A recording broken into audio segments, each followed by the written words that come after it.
The Jake Asman Show will begin shortly. Thanks to all these great Patreon members who help support the show. Get your super chats ready. Jake will be here in just a moment. If you love the New York Jets, this is the place to be.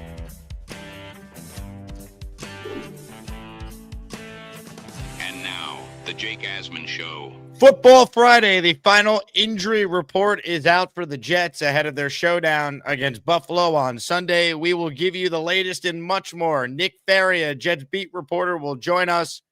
Ladies and gentlemen, it's the Jake Asman Show. Let's hit it and get it started. I'm excited about the things that we're continuing to build and how we're moving forward. If you're feeling good about the New York Jets, make some noise. The 2025 New York Jets season is officially here. Can Aaron Glenn lead the team back to the playoffs and finally deliver on the promise this roster has shown every step of the journey? The Jake Asman Show will have you covered, breaking down all the storylines, every game, and everything in between. Please subscribe and hit the like button below. Super chats, baby. Cut the line.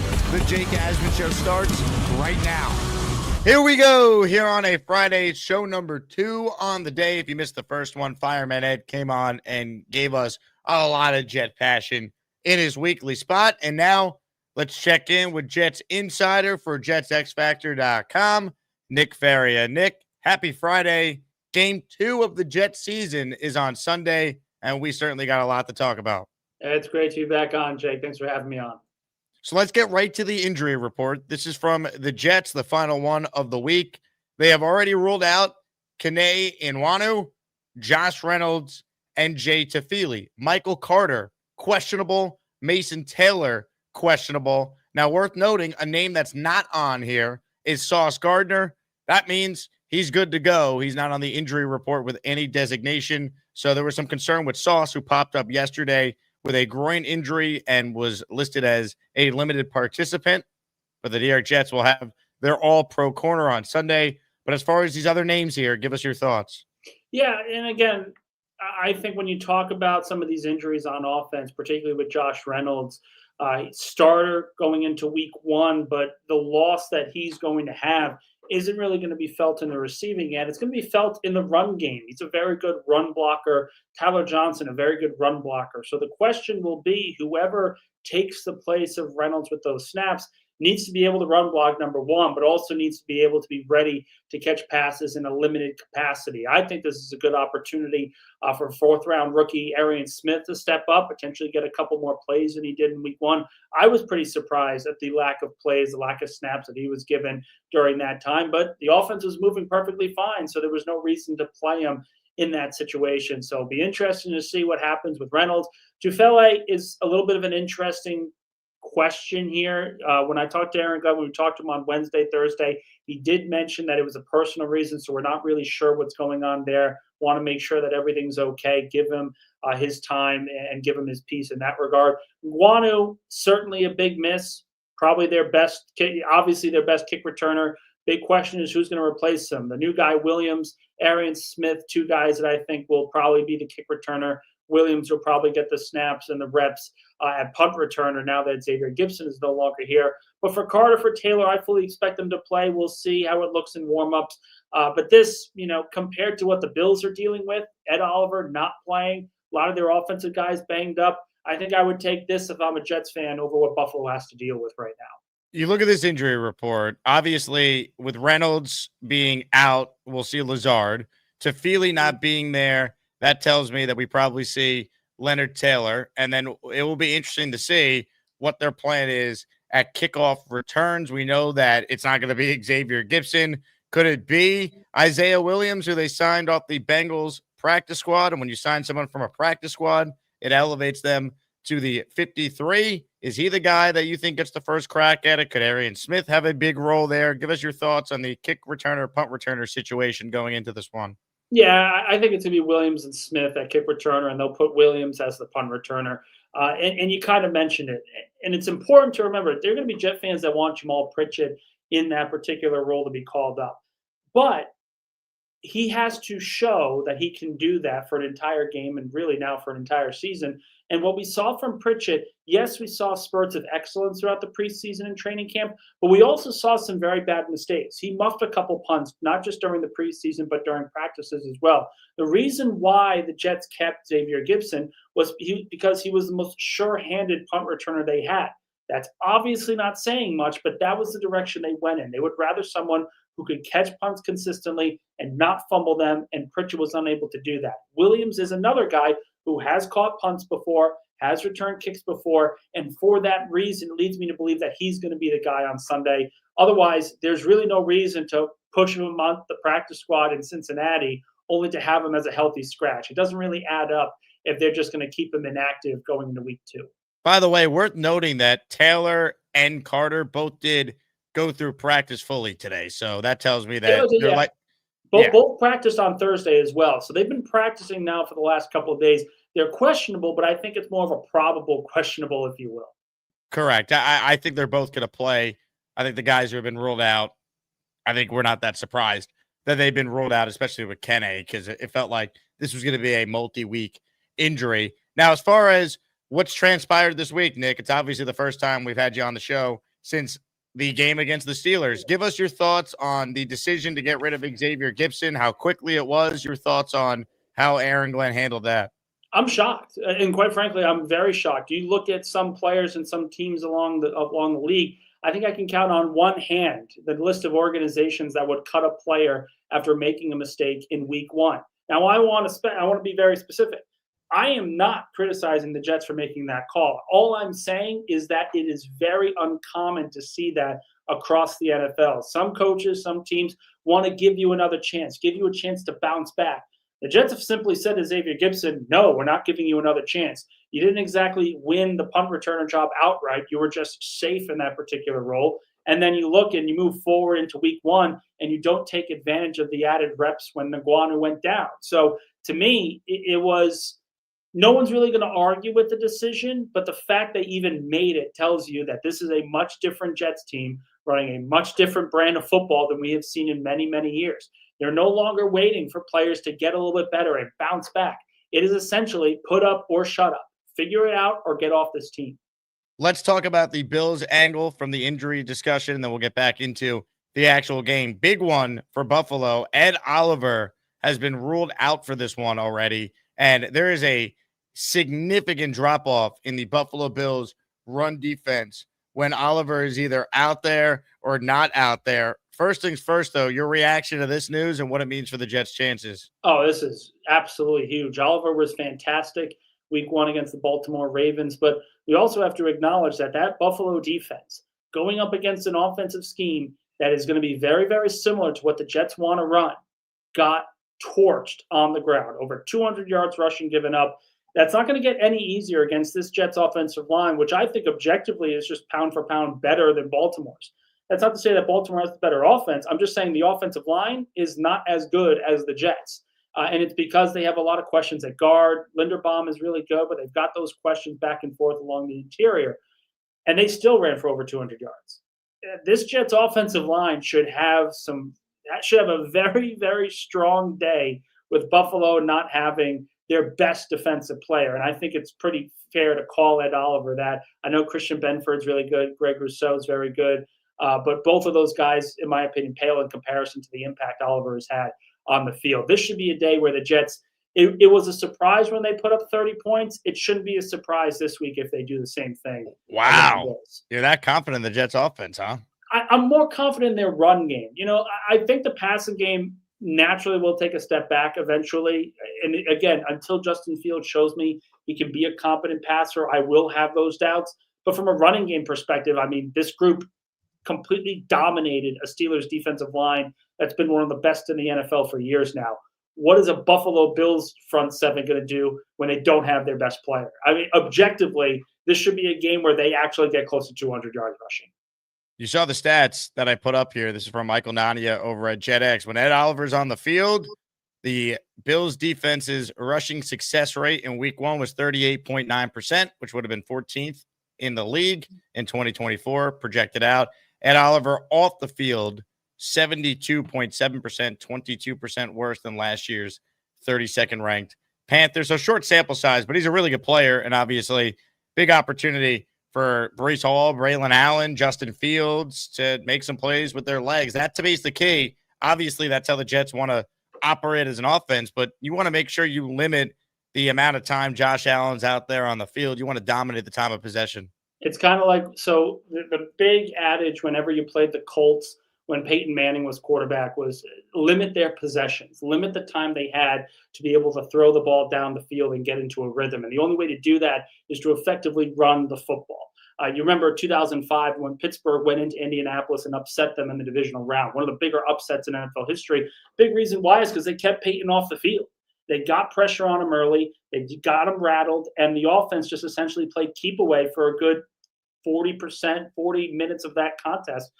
So I look at this, it's the same kind of mantra. Josh Allen isn't Peyton Manning, but when you have an elite quarterback like this, the only way you're going to really have a shot against him is to keep him off the field and keep him out of rhythm.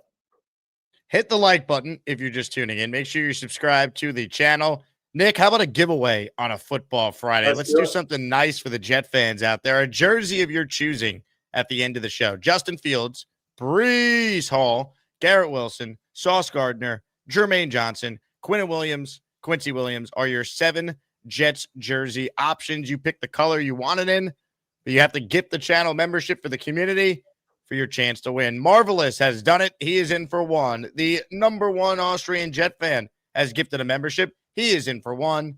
And FPP has gifted a membership. He also is in for one. Hit the Jet chant for each. The Austrian Jet fan has a bold prediction. He says Jermaine Johnson is going to break out Sunday. He's had good games in his career against Josh Allen and the Bills. First off, give us your impressions of Jermaine last week and your thoughts on this take from the #1 Austrian Jets fan. Given the fact that this is his first game off of the Achilles surgery, I thought he was phenomenal. Got a couple pressures. I don't believe he got a sack, but he was just around the ball the entire time, played really, really well when it came to setting the edge against the run.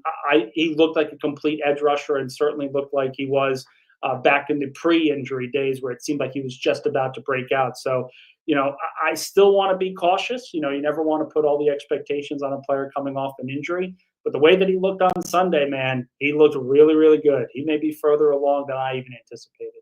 Yeah, I was super impressed. I'm hoping that continues because I thought the D-line played really well. That's what's so frustrating. They stopped the Steelers' run game. They put pressure on Rodgers. They just had too many coverage busts in the secondary and at the linebacker spot to win that game ultimately. See, you say frustrating. The way that I look at it, and again, it all just comes back to how you perceive this team right now. First game with the new coaching staff, with 2 coaches, defensive coaches, that are kind of polar opposites in how they want to play defense. Steve Wilks, more of a zone guy. Aaron Glenn, more of a man guy. And you're trying to marry both of them together to create a cohesive unit on the back end. So there were going to be mistakes. Naturally, there were going to be mistakes. But the fact of the matter is that front 7 looks really good. And to me, I think it's more likely that that front 7 continues to play well and the back end figures it out at the later portion of the season than the secondary just struggles the rest of the year and the front 7 sort of takes a step back. I think you're going to find medium ground on both sides. And when that eventually happens, the Jets defense is going to be really good. I know you spoke one-on-one with cornerback Brandon Stevens this week, Nick. Should we be concerned? Your thoughts? No, I to be quite honest, I really don't think so. Steve Wilks, Brandon Stevens both spoke out yesterday, and they both kind of said, listen, a career is not defined by one game. His Jets tenure is not going to be defined how he looked in his first game against the Pittsburgh Steelers in week 1. He's going to be able to bounce back. He's very confident he can bounce back. It's all about technique in the eyes of Steve Wilks. And if they believe that's the case and he figures out those technique issues, I think he's still going to be a very good corner. We have to remember the entire preseason, he looked really, really good. So why did he suck on Sunday? What happened? Really stunk on Sunday. The question will be, which is the outlier? Is it the guy that practiced really well but couldn't do it in the game, or a guy that is just needs to get his feet wet a little bit more going into the season? That's the big question. Actually, I think that's the problem. His feet were too wet. He couldn't stay upright. He kept slipping. He slipped many, many times. And again, maybe he didn't have the right cleats on. We didn't really want to. I don't want to get into it. These kinds of things happen. Cornerbacks now in the NFL, it's always, okay, I made a bad play. I have to go out and get the next one. Okay, I had a bad game. I have to go out and play better in the next game. That's that mindset. He certainly has that going into week 2. Ladies and gentlemen, J-Boy has gifted a 5 spot of channel memberships. We're the freaking New York Jets, so we're built for this shit. He enters the daily raffle for a Jets jersey of his choosing for 5. And then who else but Bo C? A 10 spot from our guy Bo, who won a jersey earlier in the week and is now gunning for another one. Bo knows football. Bo knows baseball. Bo knows tennis. Bo knows basketball, too. Bo knows channel memberships. Bo, thank you. 10 people just were gifted a channel membership. You get a free super chat every month with that. You also get a badge next to your name that increases month over month as a sign of loyalty to the show. Bonus content not released to the general public and a whole lot more. Thank you to all our amazing channel members. This super chat's from Cheeseman, who says, Jets beat Bills. Okay, from your lips to God's ears, Cheeseman. Thank you. Harris says, we're a young team and need to learn how to win. AG will help us do that. I have faith that we can improve each week, which is the mantra they used when asked goals for 2025. Keep the faith, Jets fans. Your thoughts on this statement here from Harris? I think it's more than fair. I think he's absolutely correct. And if I were to make a comparison to a team over the last few years that this Jets squad reminds me of, it's the 2022 Detroit Lions. You look and you remember the Lions in 2021 really struggled, didn't really play that well, but sort of took a jump. It wasn't a massive jump, but it was still a jump where they had this bravado, they had this coaching staff, they were very confident in. They walk into week 1, and then they lose a heartbreaker in essentially an offensive duel to Philadelphia. Then they go out and finish 9-8, and they get better as the year progresses. I foresee the Jets looking exactly like that Lions team, where they may not have all the answers. They may still struggle in some aspects, but the quality of play is going to improve. And once they learn how to win, they're going to figure it out, and they're going to be a team no one wants to play. As far as this game Sunday, Nick, let's talk about the betting line. This is from our sponsor, FanDuel Sportsbook. Jets holding steady as a 6.5-point underdog. Give us the breakdown here. Your thoughts on this line. Is that fair, and your expectations for the game? Yeah, listen, it's 100% fair. And nothing against Justin Fields, but any single time you have a line this large, it comes down to the quarterback, right? Who would you rather have, Josh Allen, Justin Fields? There is not a single NFL mind right now, probably other than Justin Fields fan club, that Twitter account that has just followed him throughout his career, that would rather have Justin Fields over Josh Allen. Not going to happen. You know, you always want to have the better quarterback in these kinds of matchups. And I do think Allen is, of course, a top 2, arguably top 1 quarterback in this league right now. So very, very fair at this point. That does not mean the Jets cannot pull off the upset, though.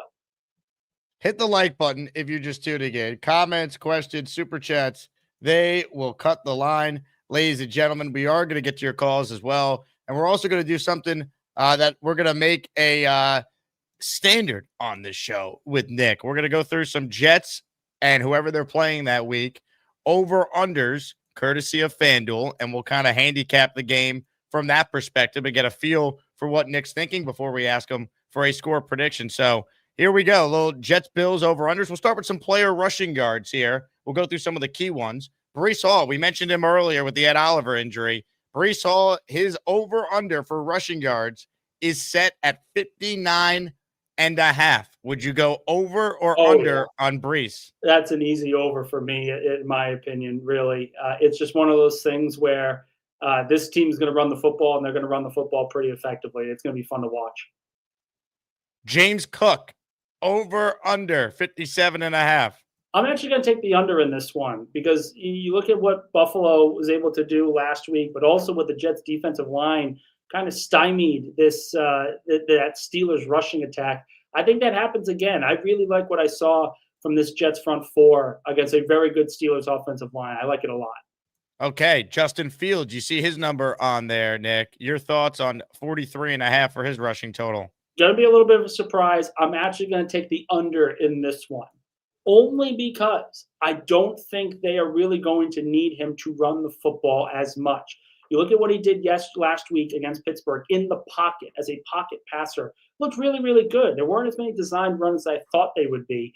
And Buffalo has already played a quarterback that can scramble in Lamar, so they're going to be a little bit more prepared for Fields' skill set. I think I'll take the under when it comes to his rushing total. Braylon Allen over 17.5. Easy. This feels like a bet that you almost have to take the over because we know how run-oriented the Jets want to be. And all it takes that low of a number is one long run from Braylon, who's certainly capable of that. Easy money. I mean, 17.5, he could get all that in one run. Like with this offensive line, he could get it all in one run.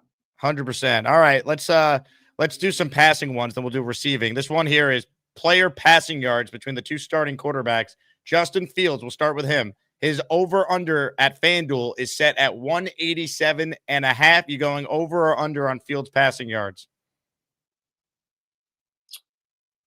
I'm going to take the over, but I'm very tentative to do so because I do think the Jets are going to want to run the football even more than they did last week against Pittsburgh. But if Buffalo sort of crashes the box and puts more defenders out at the line of scrimmage, they're going to have to throw the football, and that could give Justin Fields ample time and ample opportunities to get the over there. Josh Allen, 231.5 passing yards, over or under?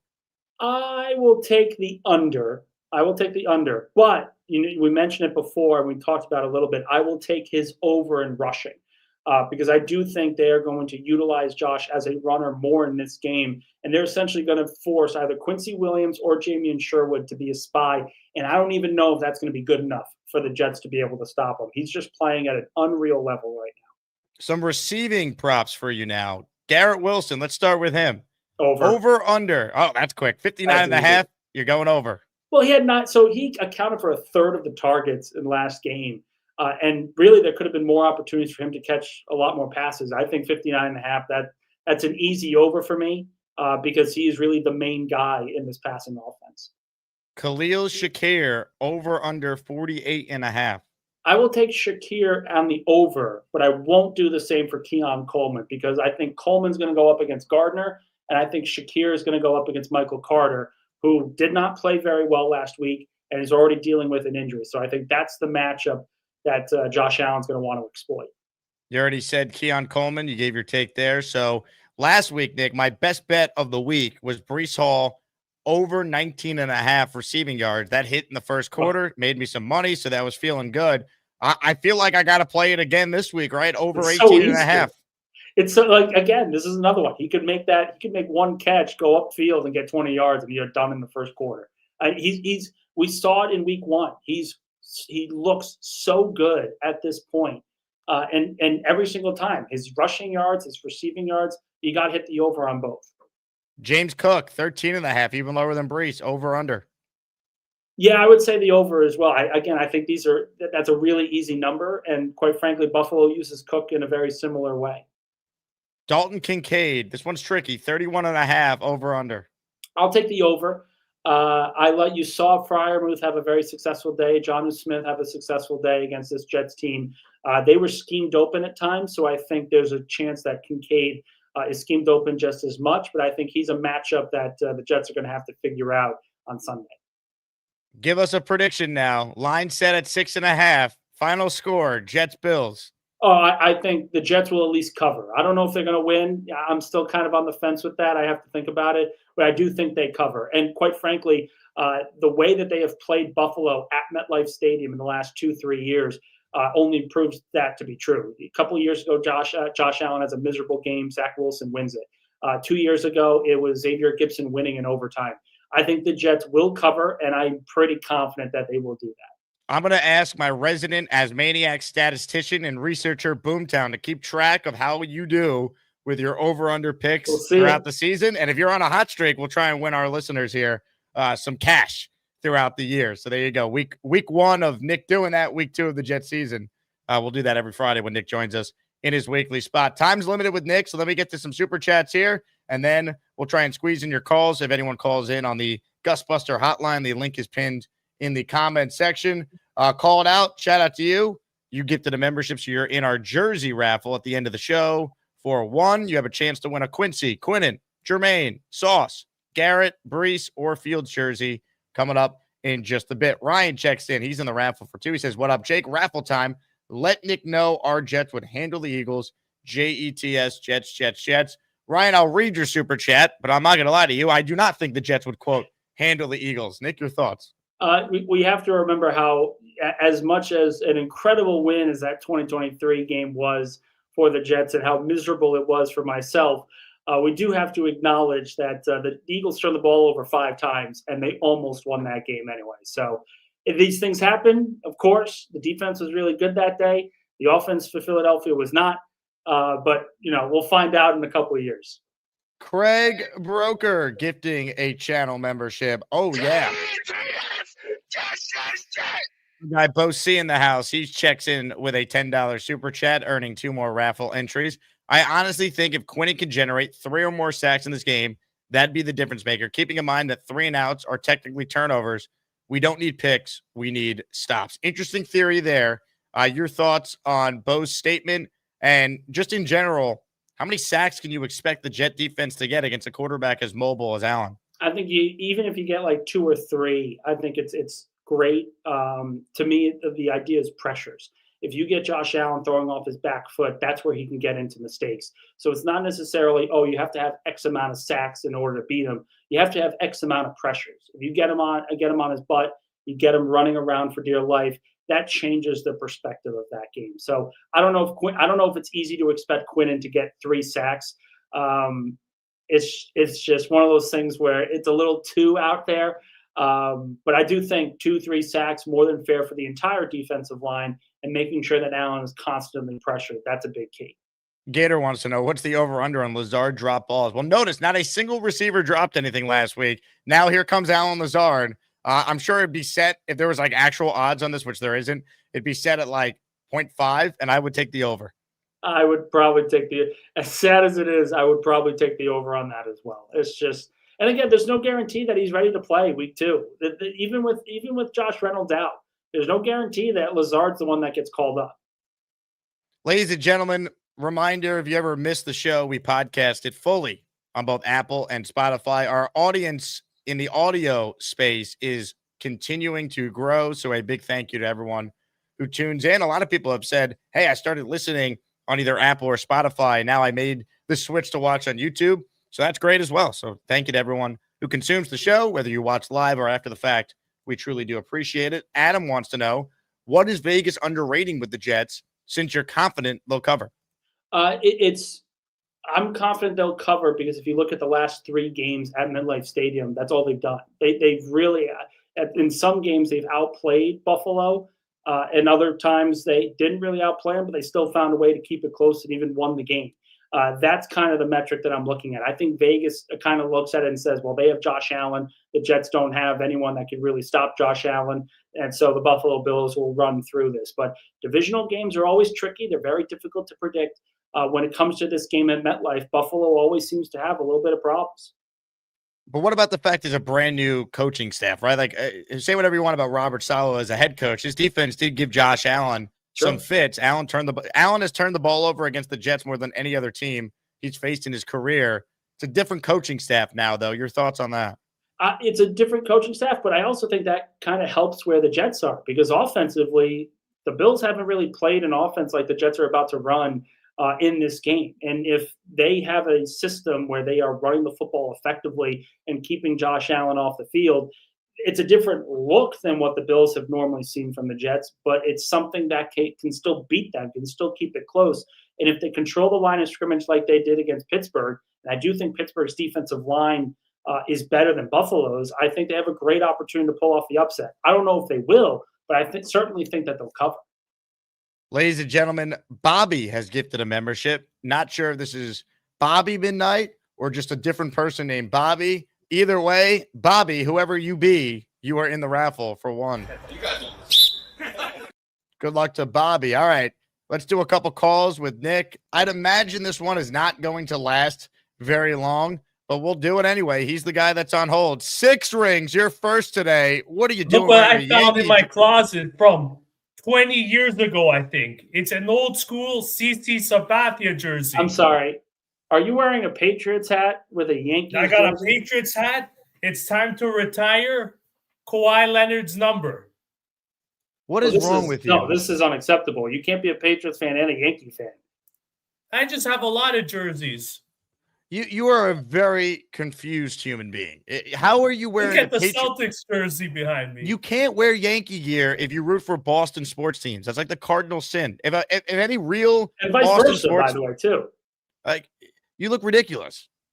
And I got a Raptors jersey. I don't care. You said you didn't even like basketball. No, I play basketball. I'm actually a shooting guard. But Great. why Back are in my you a day. Patriots fan and a Yankee fan? No, this is old school jersey. I used to like them back in the day. I liked Mark Teixeira and Tanaka and CC Sabathia. I'll tell you what.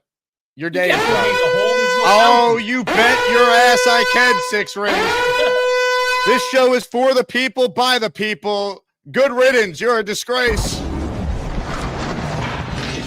Now look what you've done, Six Rings. You fake Pats fraud. No more protection from the Asmaniacs. Had to cut you off and cast you out with the sodomites. Some time in here will make you feel like you've been run over by the lane train. You understand me? You catch my drift? Give them another 24 hours to think about it.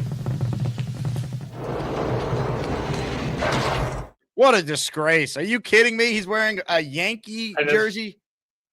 Unacceptable. And I'll be fair. Listen, I grew up in Rhode Island. I did not grow up obviously a Patriots fan. I hated them for a very long time. You cannot. This is why I hate the state of Connecticut. It's why I hate the state of Connecticut. He lives in Canada. He's not even from Connecticut. Which doesn't even make any sense to me. Right. He doesn't even live in the country. What are we doing? What are we doing? And this is the same guy that wore Dolphins gear on the show and Bills gear. He has no clue. It doesn't make any sense. My godmother, who I absolutely love and adore as a second mother, she is a Patriots and Dolphins fan because her sons are Patriot and Dolphins fans. One's a Patriots fan, one's a Dolphin fan. And she will literally be Switzerland whenever the two teams play. And since I started watching football, I told her she's absolutely insane. She's out of her mind. I cannot fathom a New England sports fan also rooting for the Yankees. That's just unacceptable. It's ridiculous. Connecticut is weird. You have like the Red Sox, Giants fans I know in my life. The state of Connecticut's a cop-out. The whole thing should not exist. Of course. I like that. You go on I-95 and you want absolute death upon everyone you see. I hate the state of Connecticut more than anything else in the world. Pick a city's teams. You can't pick rival cities like Boston and New York. It's outrageous. Hey, everyone give some love in the chat, though, to Frank P. The community needed him to step up and send 6 rings to the hole, and Frank P was there for all of us, so we thank you very much for that, Frank. All right, we'll do one more call with Nick, and then we will say goodbye, and I'll stay on for the remainder of the show. Reminder, we have an awesome weekly raffle on Tuesday. You're going to want to enter for a chance to win a Justin Fields signed jersey, a Jermaine Johnson signed jersey, and a Sauce Gardner signed jersey. Those are the top 3 prizes. So if you enter for a daily raffle, you automatically are entered in the weekly raffle as well. Let's say hello right now to a man of mass destruction, one of the great eaters of our time, the man, the beast, the legend.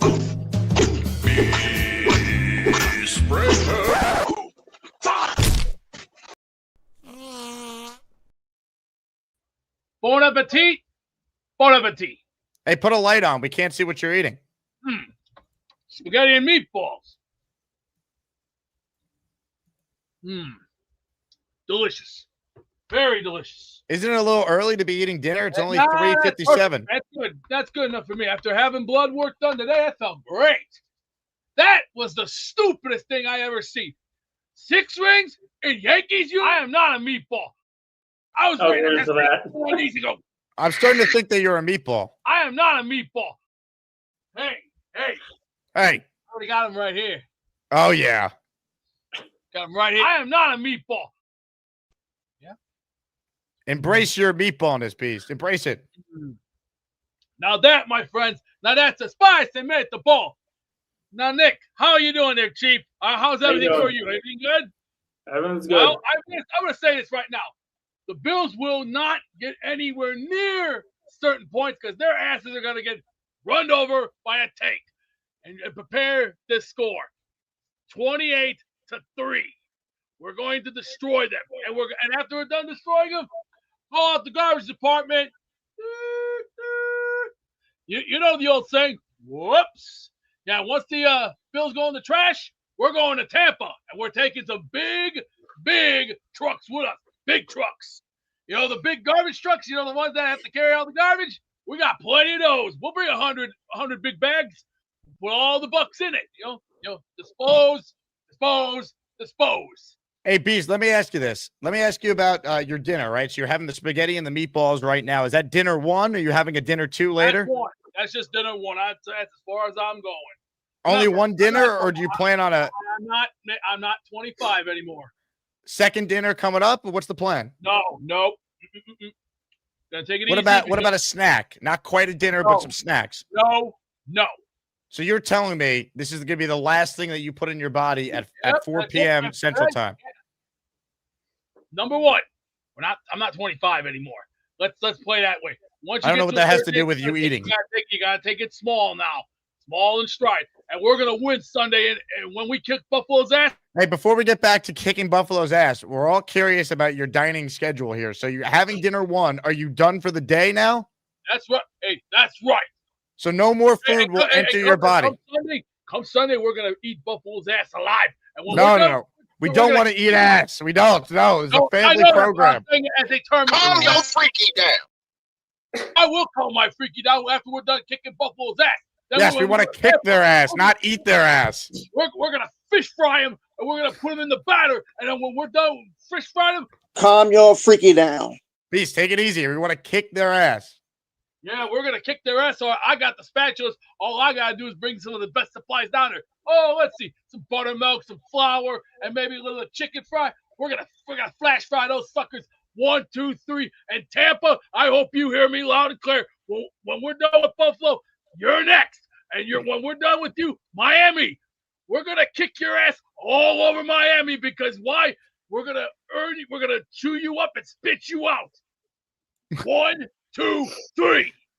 And be afraid. Thank you. Tremendous point, sir. You can't win. Bullshit. All right, Nick, a lot to kind of recap there before we let you run. 28-3. What would be your level of shock if that's the score the Jets win by? I just need to say this. When he said, as the old saying goes, whoops, I lost it. I was out. I didn't hear a single thing. Oh, man. But you made some salient points. Oh, man. Yeah, 28-3 is only coming if Josh Allen gets hurt. Let's just put it there.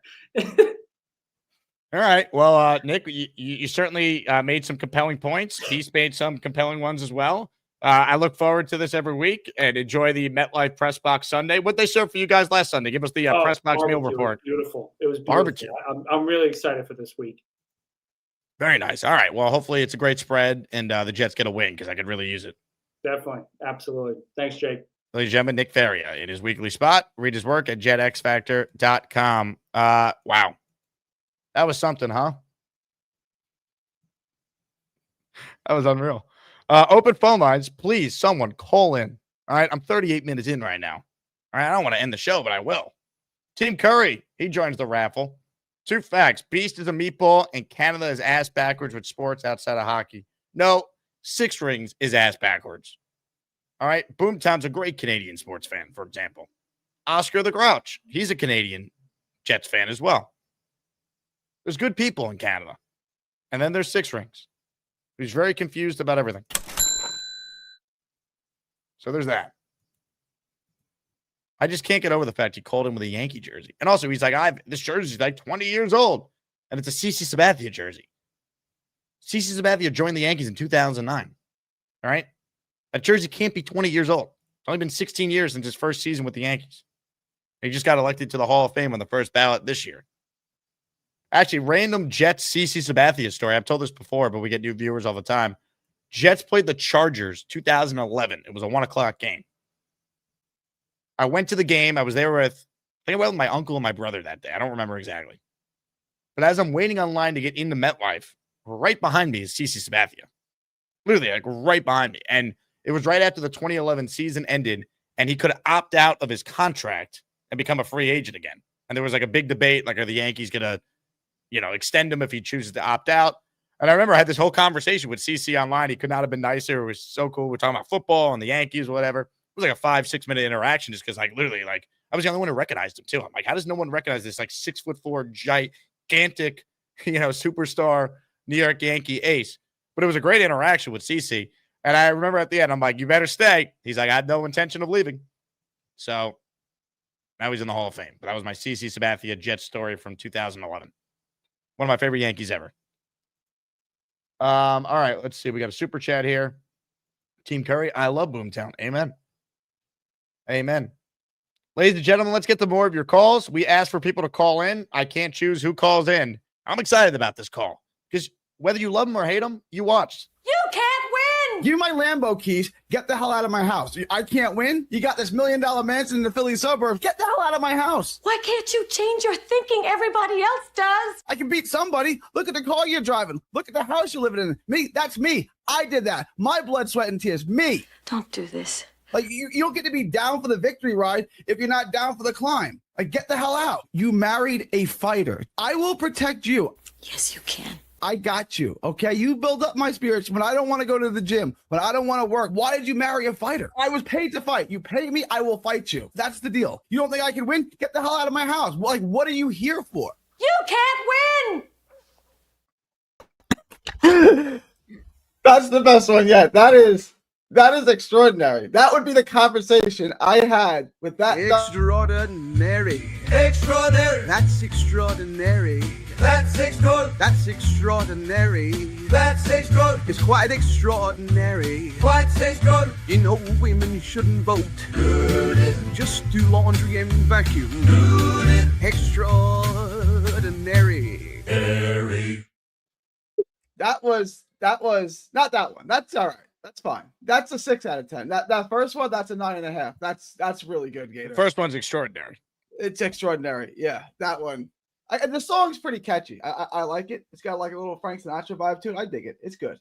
It's a 6.5, which is a good score, Amanda. It's a good score. But that one, and I got the D-Lo jersey on. I guess it might go back to a Zaire Williams jersey this year, number 1. That's a good touch, Gator. That's a really good touch. First, but let me see your shirt real quick. Can you just stand up real quick, Jake? You want me to stand up? Shirt? Can I just see your shirt? Yeah, sure. Let me just see. I'm 99.99% positive. I had that same shirt when I was in the 6th. Yeah, I had that same shirt when I was in the 6th grade. It was what I took with me when we moved to Texas. Old school. I had that shirt. Yeah, but it's great because it's now the new logo again. So right. all the.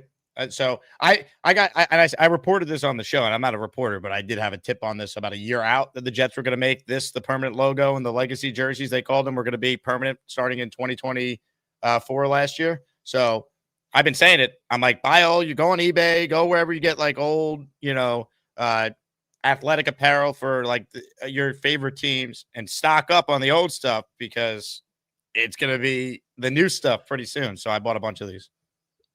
Did you get it from was it like a vintage? This was an eBay vehicle, I think. Oh, was it eBay? Okay. Yeah.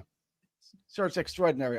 I'm looking at it like I had that shirt when I was in 6th grade. I think I'm wearing it at my school picture. Yeah, it says Eastern Division. That's how old it is. It's not the AFC East yet. It's the Eastern Division.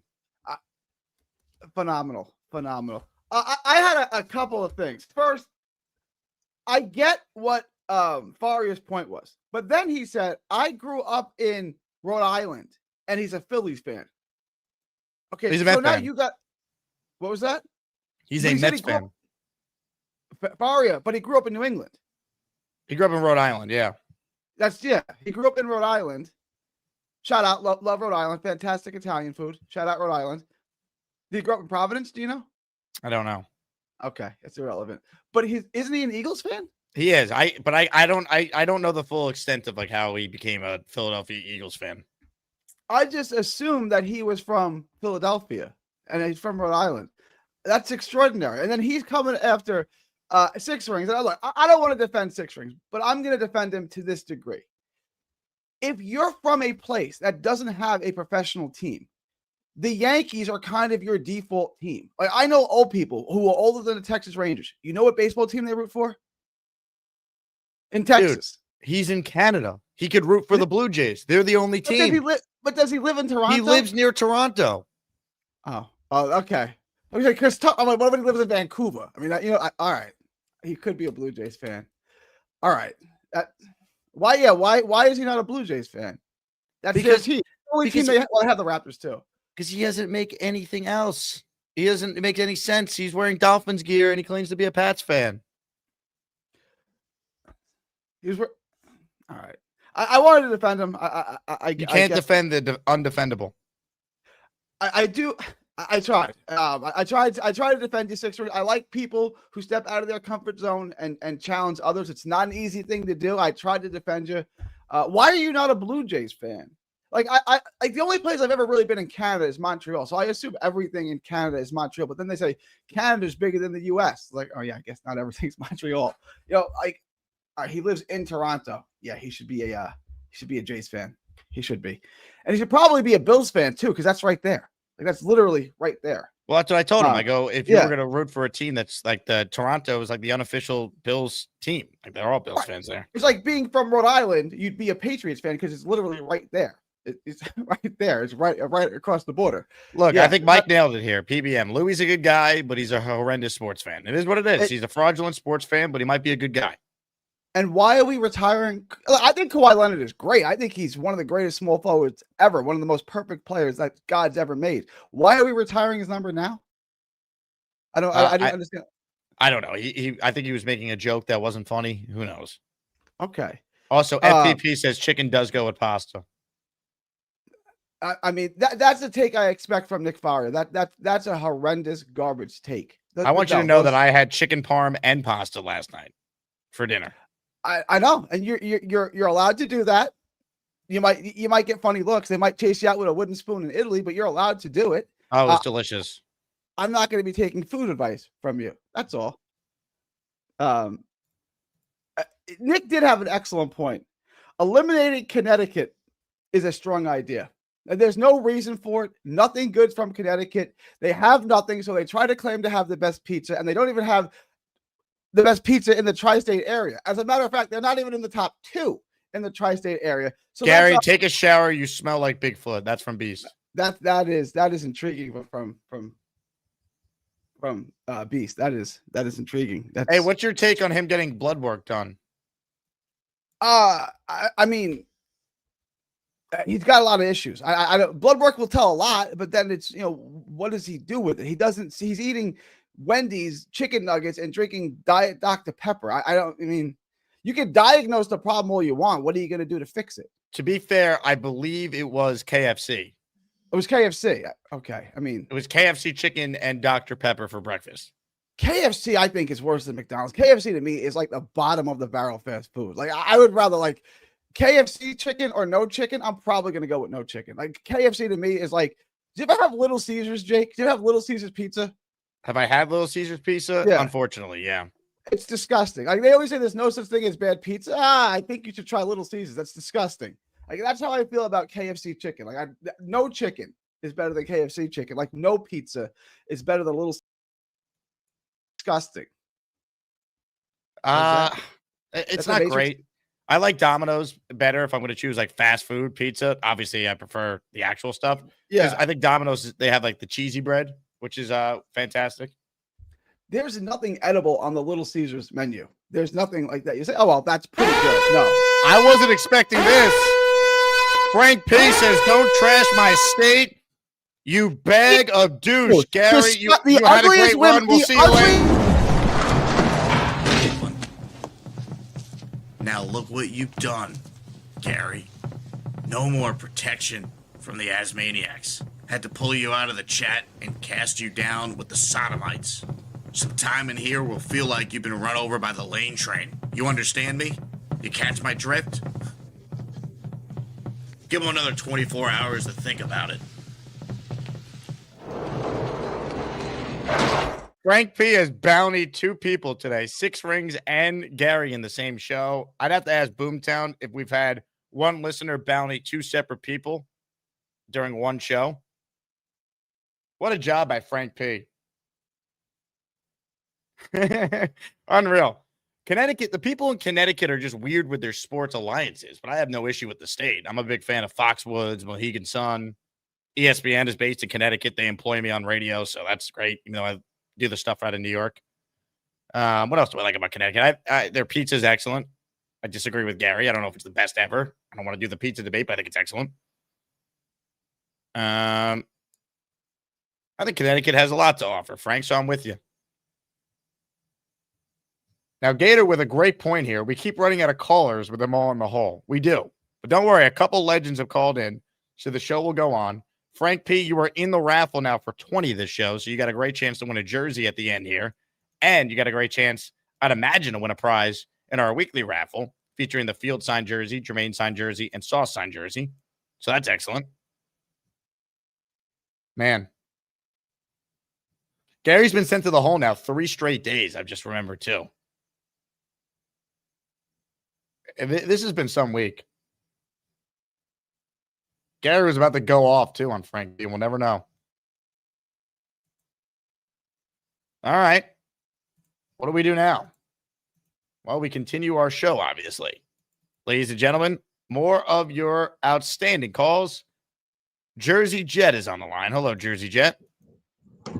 What's up, Jake? Let me pull over. I was stuck at a light. Did you see me in the background when I was stuck? I did not see you, no. Listen, right? Gary's, you know that clip you got of Gary?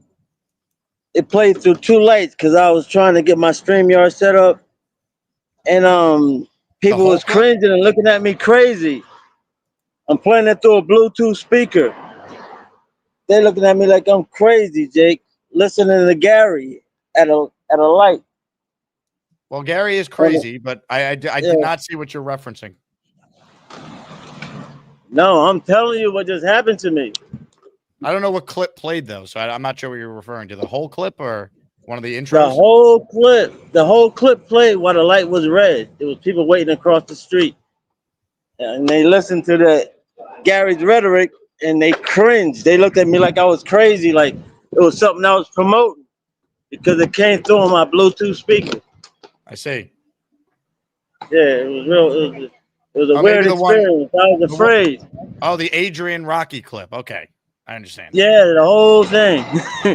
Yeah, I was afraid. But Jake, what I actually called him to say was that believe what you saw Sunday. As far as Justin goes, man, just believe your eyes, bro. It's real. Chat, it's real what you saw. I saw him do the same thing on the collegiate level at Ohio State. And he's a game day player. He might not have the best practices, but on game day, Justin can ball out. And I think Tanner is his whisperer, and if that's the case, our expectations are going to shoot up like that. What do you think, Jake? I want to believe Black Gypsy. All right, Black Gypsy. He gifted a membership. We all look alike. That's he gifted a membership. So I was focused. I was telling you that. That's unfortunate timing, though. But no, to your point, Jersey Jet. Like to your point, like I got to see it more than once. You know, I think they can run the ball effectively. I don't think that's a fugazi. I don't think that's a fluke. I want to see, though. I want to see this team go out there and do it again. Like, can Fields look that confident in the pocket? Can he go out there and execute the offense again? I don't want to say he can't. I don't know if they're going to put up 32 points. I hope I'm wrong, though. Like, it's a good matchup, at least on paper, for them to have success.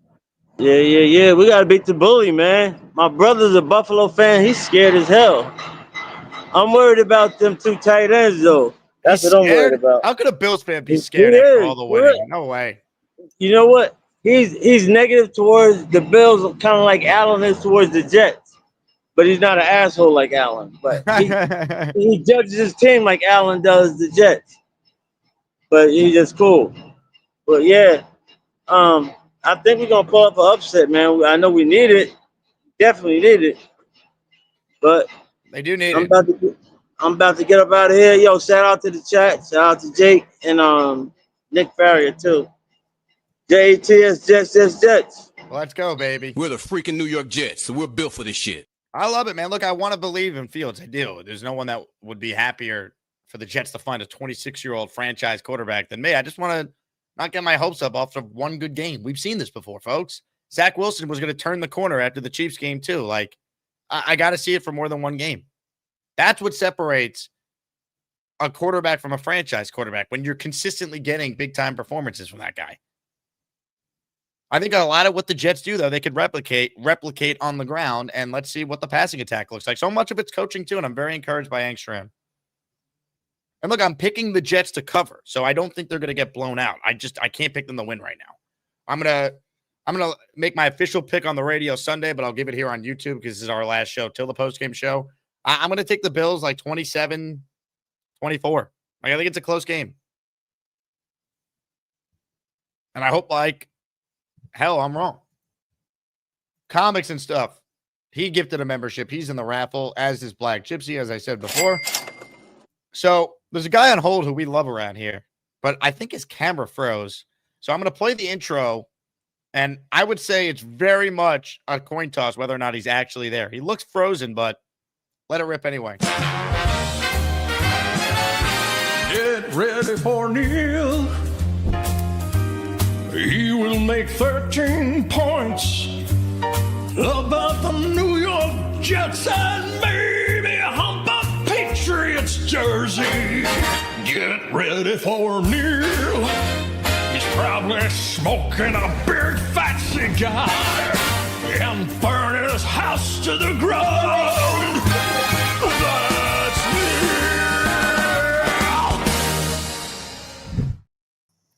I'm not frozen, Jake. What are you talking about? We can't see you, but we can hear you. Oh, you see me now or no? No, I just see a black screen. Hang on a second. Let me get to the. Maybe I'm far from the house. I'm out in the backyard. Maybe I have my laptop with me. Maybe it needs to be closer to the house. You sound great, but you're just frozen on my end. Hang on 1 second. I see myself on StreamYard. I don't know why you don't see me. I'll show. This is my view. I took a screenshot of what it looks like on my end of you on hold. Unfortunately, everyone's saying you look good though, Neil. They like the black screen. Let me call back. Put me right back on. All right, this is what I'm looking at, by the way. Just so everyone can see what I'm talking about here. I'm calling right back. All right, Neil. This is what it looks like. That's why I thought he was frozen. We don't need to see Neil. We just need to hear his 1,300 points. And Neil, you better be humping that jersey. I told Fireman Ed you would. He was all about it. All right, in the meantime, let's get back to your calls as we await Neil's return. JJ has just called in. Hello, JJ. Hey, what's going on, Jake? How are you? What's up, JJ? Where you been? Just I watch, but I usually don't catch the show. So I'm usually, just watching later and, just appreciating all the work you do. But just wanted to call in, had a few minutes, and just kind of wanted to start off saying I think if the Jets, just control possession, I know it's been talked about a lot. We could be in a lot of games this year, and I don't know, just it's a different feeling at MetLife. I think Fireman Ed said yesterday it was probably like 60% Jet fans, but I don't know. I think a lot of people are rejuvenated. It just something changed in that stadium. So I don't know. I'm going to be there Sunday. I think if we can control it, the ball that is, and just dominate the running game. I don't know. I have a weird feeling.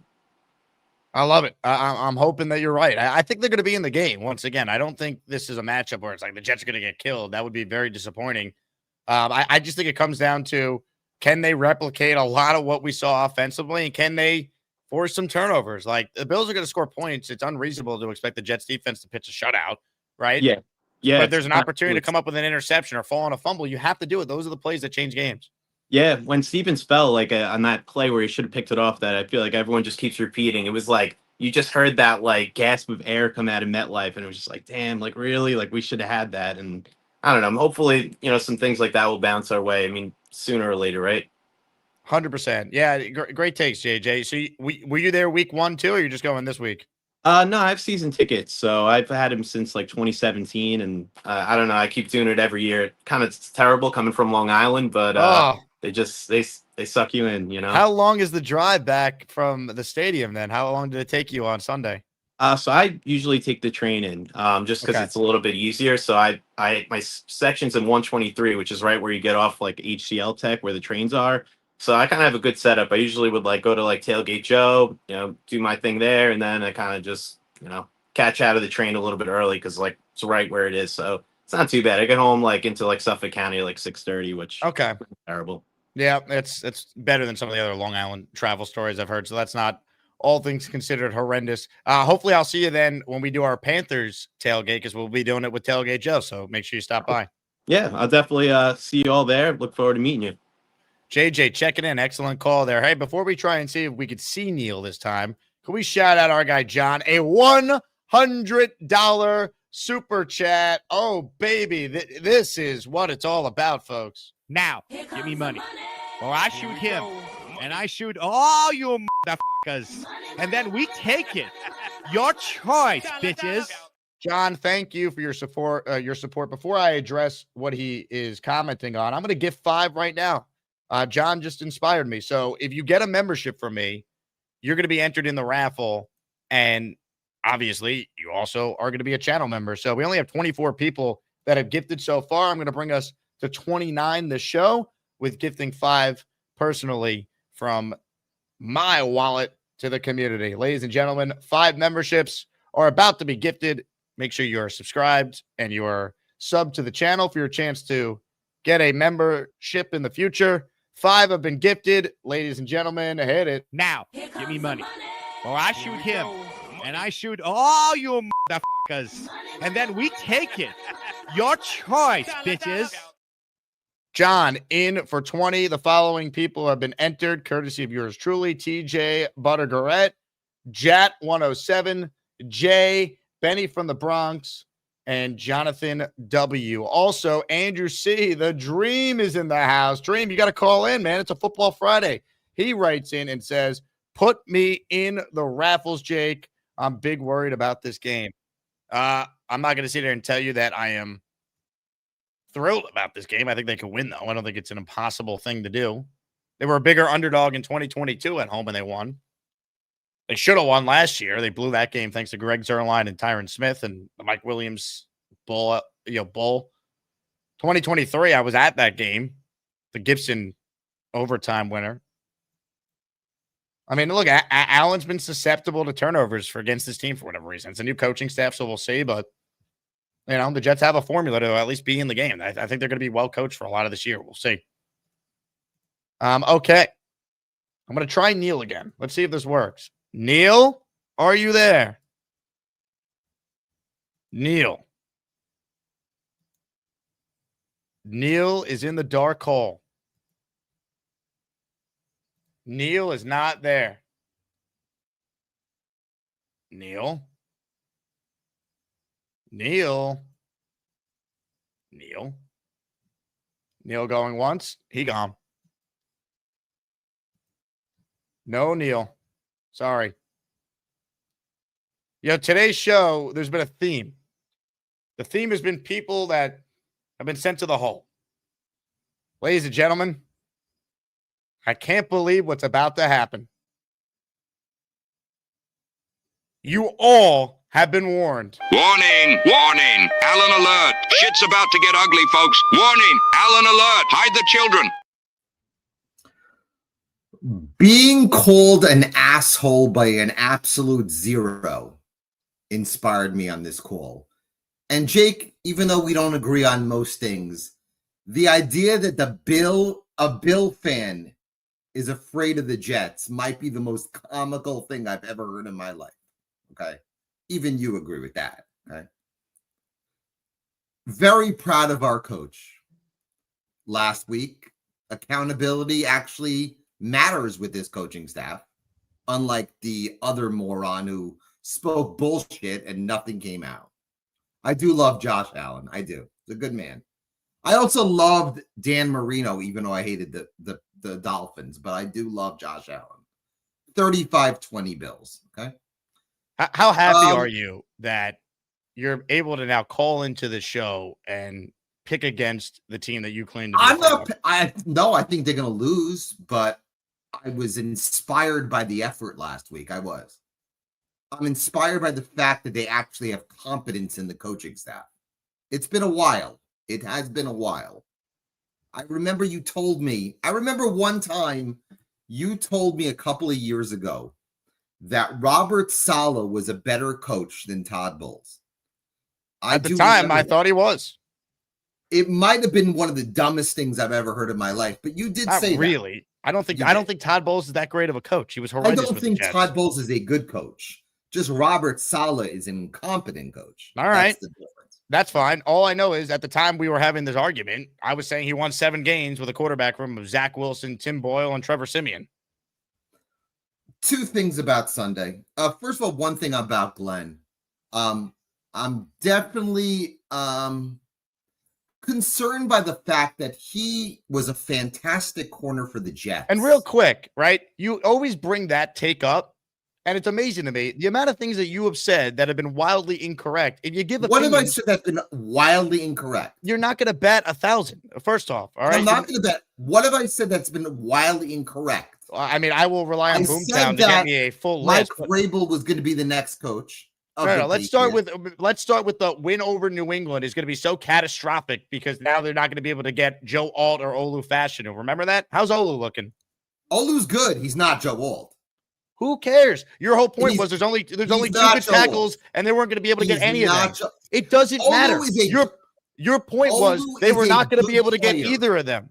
Okay. That they were screwed. That winning this game was going to be the worst thing ever. Joe Alt is a Hall of Fame player. Okay, that's the difference. And how do you know what Olu is? Joe Alt is an All-Pro. I do not care. That wasn't the argument. No. Your point, though. This is why I'm bringing it up, Alan. This is why I'm bringing it up. Because when you were saying that, it was they can't win because they're not going to be able to get either of those players. And they did. And I don't bring that up, but you bring up a take I had. Who cares? You're going to give opinions. It's not always going to be right. But you act like you've never been wrong. You've been wrong plenty. I never said I haven't been wrong. I think Olu Fashanu is a good player.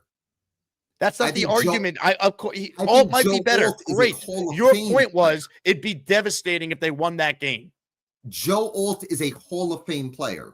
Your point wasn't that at the time. Your point was Alt and Fashanu. Both. You weren't saying I need Alt over Olu. You're like, I need one of them. I wanted Alt over Fashanu. You wanted one of them at the time. That was the point. Alt over Fashanu. I like Fashanu. He's played well. You're not listening to what I'm saying. It has nothing to do with either player. To you. And also, Olu has a legitimate chance to be a Pro Bowl tackle.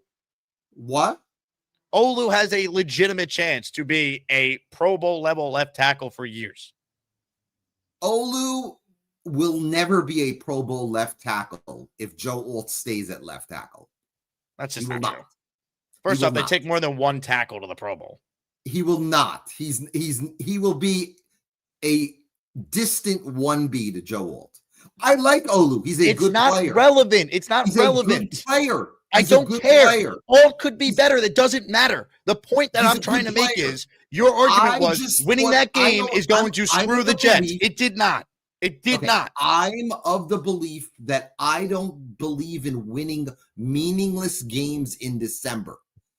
People relished the opportunity of beating Bill Belichick. Yeah, it was awesome. It meant nothing. Who cares? Nothing. The win and losing would have meant nothing either. You don't know they were going to get Alt if they lost. Would have gotten them Joe Alt. You have no idea of knowing that. Okay. Losing would have gotten him Joe Alt. You had no idea. I said I think Olu Fashanu is a very good left tackle. Okay. Joe Alt is a Hall of Fame of Alt. Left Who tackle. You cares? just brought it up. I'm just making. I brought it up because you brought up a take I had 3 years ago. That's why I brought it up. You were adamant. You cursed me out that day. Okay. I remember you were like, how dare you compare Robert Saleh? Oh my God. To Todd Bowles. That's done. I'm done with this. Okay. It's over. Todd Bowles as the Jet coach stunk. As unfortunately, Robert Saleh did. It's comparing shit to diarrhea. Both were awful for us. And we have now moved on. And we hope Aaron Glenn is awesome. Okay. So here is the question I have in Aaron Glenn. I'm excited about the fact that there's accountability in this organization, seeing the fact that Xavier Gibson's gone. Okay. Hopefully, Tony Adams is next. He should be on a short leash. Okay. He should not be a starting caliber safety in this league. What I'm worried about with Aaron Glenn, okay, he was a Pro Bowl level cornerback in his time. He was a very good player. The idea that he rubber stamped this organization to give Brandon Stevens $36 million for 3 years, coming off a garbage season in Baltimore, is alarming. Okay. That's a bad take. That's a bad sign. It's when one you're giving game, that man. guy $23 million. I agree, Alan, but if that's the biggest issue the Jets have with Aaron It's Glenn, not it's an issue. It's not the biggest issue. Right. Okay? They're in a pretty good shape if that ends up being their biggest problem. If he hired a great offensive coordinator, if he wanted Fields, identified him as the guy, and he ends up being the guy, that's a way bigger deal. They All the got other him from stuff a is more really important. good organization, so I'm very happy with Engstrand. As far as Sunday is concerned, I think a big stat to look at is snap count. Okay, if you looked at Sunday night's game between Buffalo and Baltimore, Buffalo had 85 snaps compared to 51 to Baltimore. If the Jets allow Buffalo to control the snap count, the Jets are dead, because I don't think the Jets have the horses on defense to defend Allen throughout that game. They have to limit his snaps. They do. And it was a great sign to watch Jermaine get 50 snaps. But early in the season, coming off an Achilles, it's a scary sight to play him that much. It is. And the problem is they don't have anybody behind him to play. They need to find success from people behind Jermaine. You can't keep throwing a guy out there coming off an Achilles. So now we're gonna proactively criticize the Jets for something that hasn't happened yet. Obviously, they think Jermaine Johnson is ready. He looked like a fully functioning, healthy player. Maybe he's an anomaly, and he just recovered a lot faster from this injury than most guys do. I mean, Adrian Peterson won an MVP off an ACL injury in 2012. Like, sometimes these things happen. Maybe Jermaine is that example. Can we not be worried about his snap count when clearly if they played him 89% of the I get, but they have no one else, Sunday, Alan. They have to limit his snaps. They no, they don't. They need to win the game. I know they have to win the game. They cannot throw him out there 80% of the time. They just can't. It's not sustainable. How do you know it's not sustainable? If he's 100%, it's not coming on. He played great Sunday. But how do you know it's not sustainable if he just was great off an Achilles? It's not. But this is not the same player that's coming off an Achilles. First off, the Achilles injury happened in week 2 last year. So it's not like it was week 8 or 9 and didn't have as much recovery time as that type of player. It happened in the first quarter of week 2. That's a year ago. It did. I get that.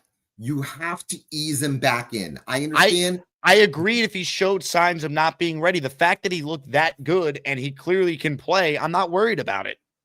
Do you believe he can continue to play 85% of the snaps? I didn't think he was capable of playing as much as he did and looking that good. So if he has said from the beginning, to be fair to him, and we all just thought it's just, the athlete mentality. You want to believe that he's 100%. He's going to be better than he was before. These are his words. And I think we all hear that and we go, all right, I rather the guy that, we want to be here long-term, feel that way, have that mentality, great leader, all that.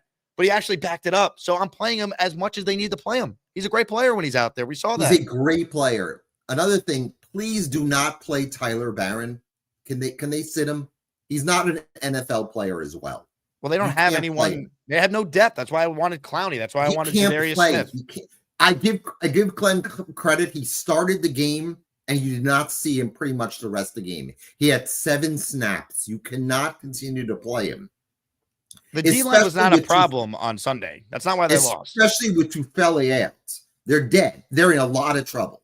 Without Tufele, and you think you're going to play Barron more snaps, you're in a lot of trouble. The problem is I don't know if they have the guys. Tufele's a defensive tackle, so you're going to see Leonard Taylor play. Barron's not going to get those snaps. He's an edge. I think Tufele, I think what they're doing now is because of the lack of depth they have on edge, they're actually playing Quinnen a little bit more on the outside. I saw Briggs play a little bit on the inside and the outside on Sunday. And he was good. He made plays. Harrison Phillips was good too, and he'll be better this week. Phillips was good. He was good. But you can't continue to play Barron. I'd rather see McGregor out there just to provide a spark. I just Dude, he don't played want- 7 snaps, man. Like we're talking Snaps, about these. You need to capitalize on your snaps, and that's the problem. Well, the game's not going to be decided by those guys. The game's going to be decided by the Jets' best players playing like their best players, and that includes he's not one of their best players, but he's certainly paid like a guy they expect more from. Brandon Stevens and Michael Carter, for that matter, had a bad game, uncharacteristic for what he's been in that game on against Pittsburgh too. He needs to be better as well. He does. And that's the problem. You need to get more consistency from the edge guys. And that's beyond Jermaine Johnson, who I thought played really well the other day. I mean, McDonald was great. What more do you want from him? He had 2 sacks and a bunch of pressures. What did he play? 60% of the snaps, I believe. I hope he plays more this week. He did. I worry about him against the run. I do. That's the problem. Well, I mean, if that's your worry, they did a hell of a job against the run last week, shutting down the Steelers' rushing attack. If the Jets do not contain the edge, they're in a lot of trouble on Sunday. And that was the issue in yes, because your lover boy is very good. We know this. They're going to need to score a lot of points. Very the good. defense can play well. He was very good. The defense could play well, and they're still going to allow points. They have to be able to score points of their own. And you know what they need to do? They need to have long possessions. So that keeps Allen on the sideline and dominate the time of possession. That's their path to win. They got to force a turnover or 2 and not turn it over themselves. And with Oliver out, you're going to see the 2 rookies play more for Buffalo. That's the only way the Jets could win this game. They have to run the ball consistently. You're going to see more TJ Sanders and more Deion Walker without Oliver. The Jets have to continue to run the ball in between the tackles. That's the key to the game. I think they lose based on the fact that the best player on the field is number 17. But I think you said 35-20. Well, I say 35-20. Yes, so you have them getting killed, basically. I think they will lose. I think this will be a 1 possession game going in the 4th quarter, and I think that they'll tack on a touchdown. I do. I just don't how happy will that make you? Scale of 1 to 10. You actually hold on. Let me make this comment, okay? I grew up. First, I'm 20 years older than you. Okay? We've all been dying to hear from you, Al. When was the last time you called? January 1st? It was the weekend when I told you that Mike Vrabel was not taking the Jet job. So pre-January. It was early January. That's correct. Okay. I'm 20 years older than you. And you no longer work for the NFL, right? So now I was done. I did an analytics for them for 7, 8 months. Roger Goodell gave you permission to call in the Jet YouTube. Yeah, Roger Goodell. He was great. Yeah, he's a fantastic guy. Thank you. I appreciate it. Okay. He gave me you a letter of recommendation? For what? I was doing that on the side, but thank you. You were protecting the shield, man. You are definitely.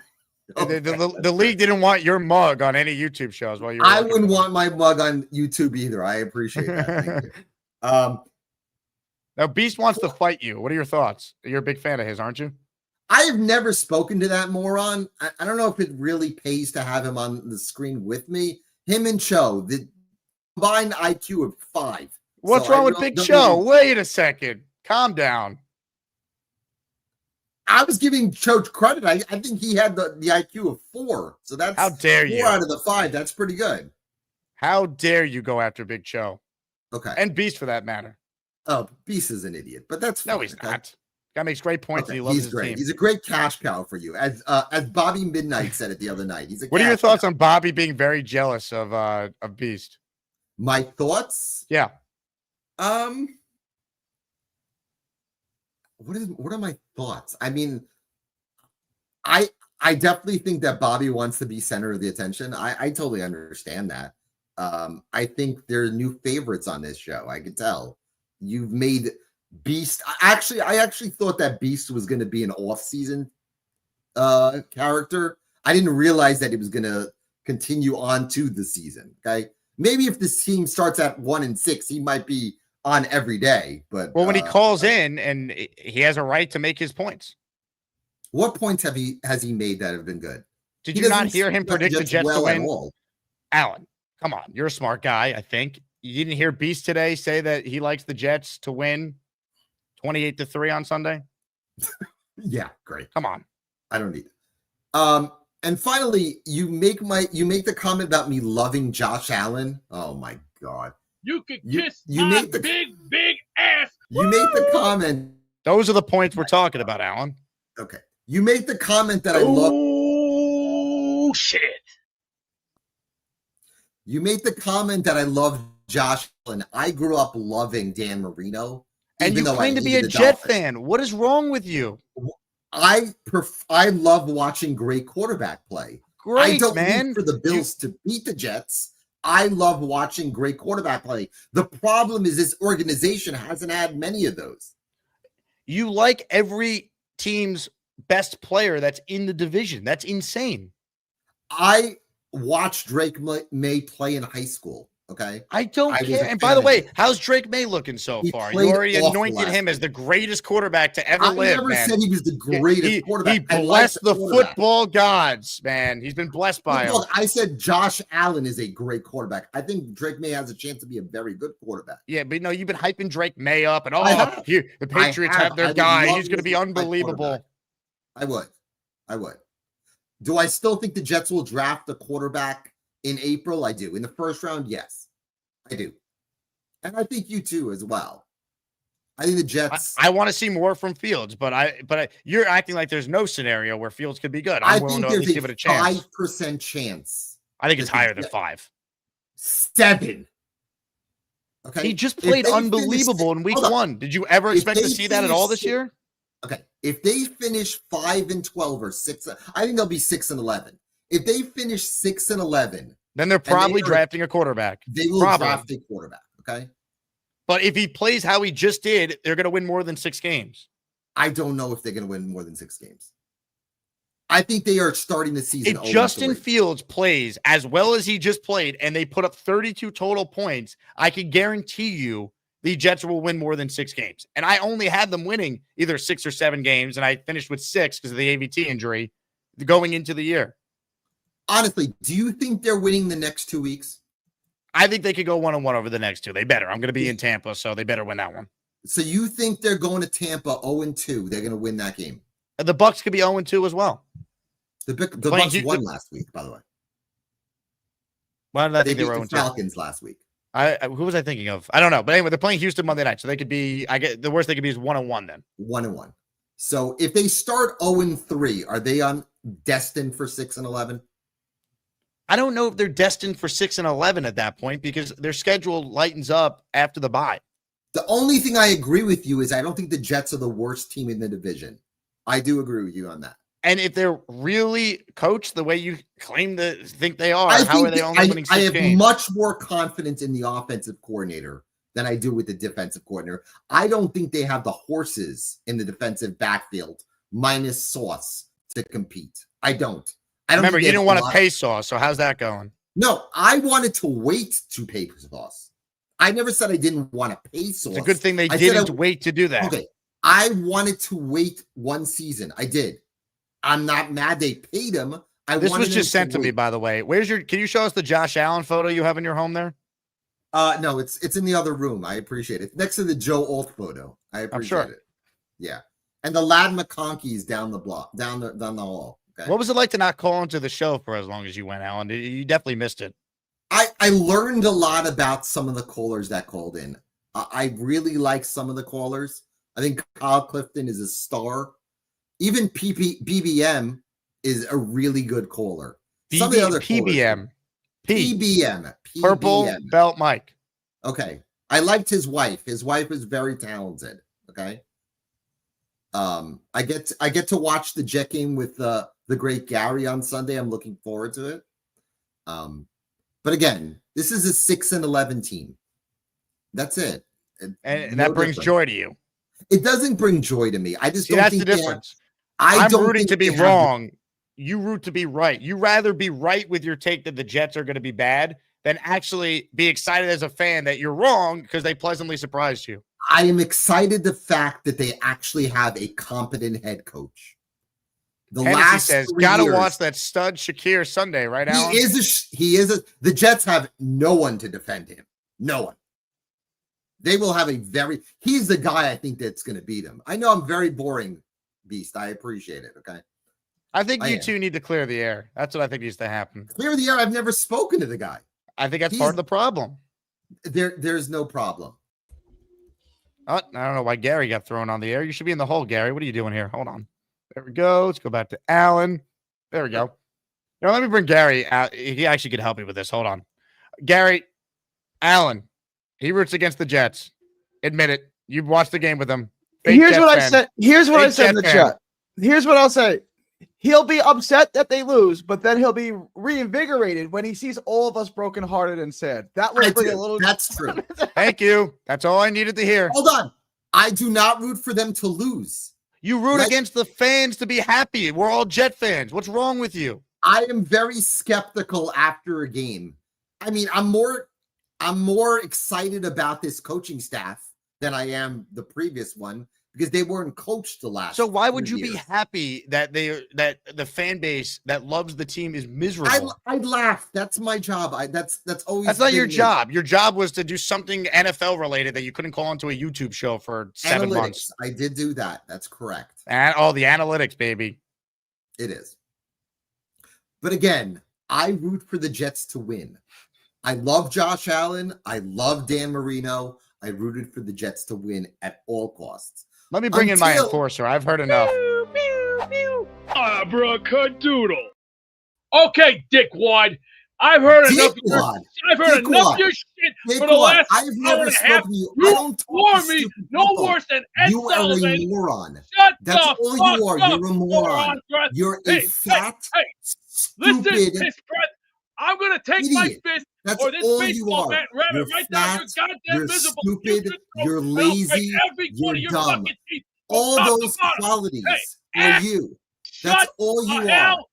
Look, listen. Shut the fuck up when I speak to you, dick bag. Now you're gonna listen to me. You're gonna listen right now. I I'm will tired never shut of the your fuck up. attitude. Your Beast, poor, you are a moron. You are a cash cow. I hope Jake and that idiot Gator are paying you very well. I really do. I do. I hope they're paying you well. You make Josh Allen look great on a platter plate. Beast, you are an idiot. Beast, you're always going to be an idiot. You're a Beast, flake. you're not worth it. I'm very proud of.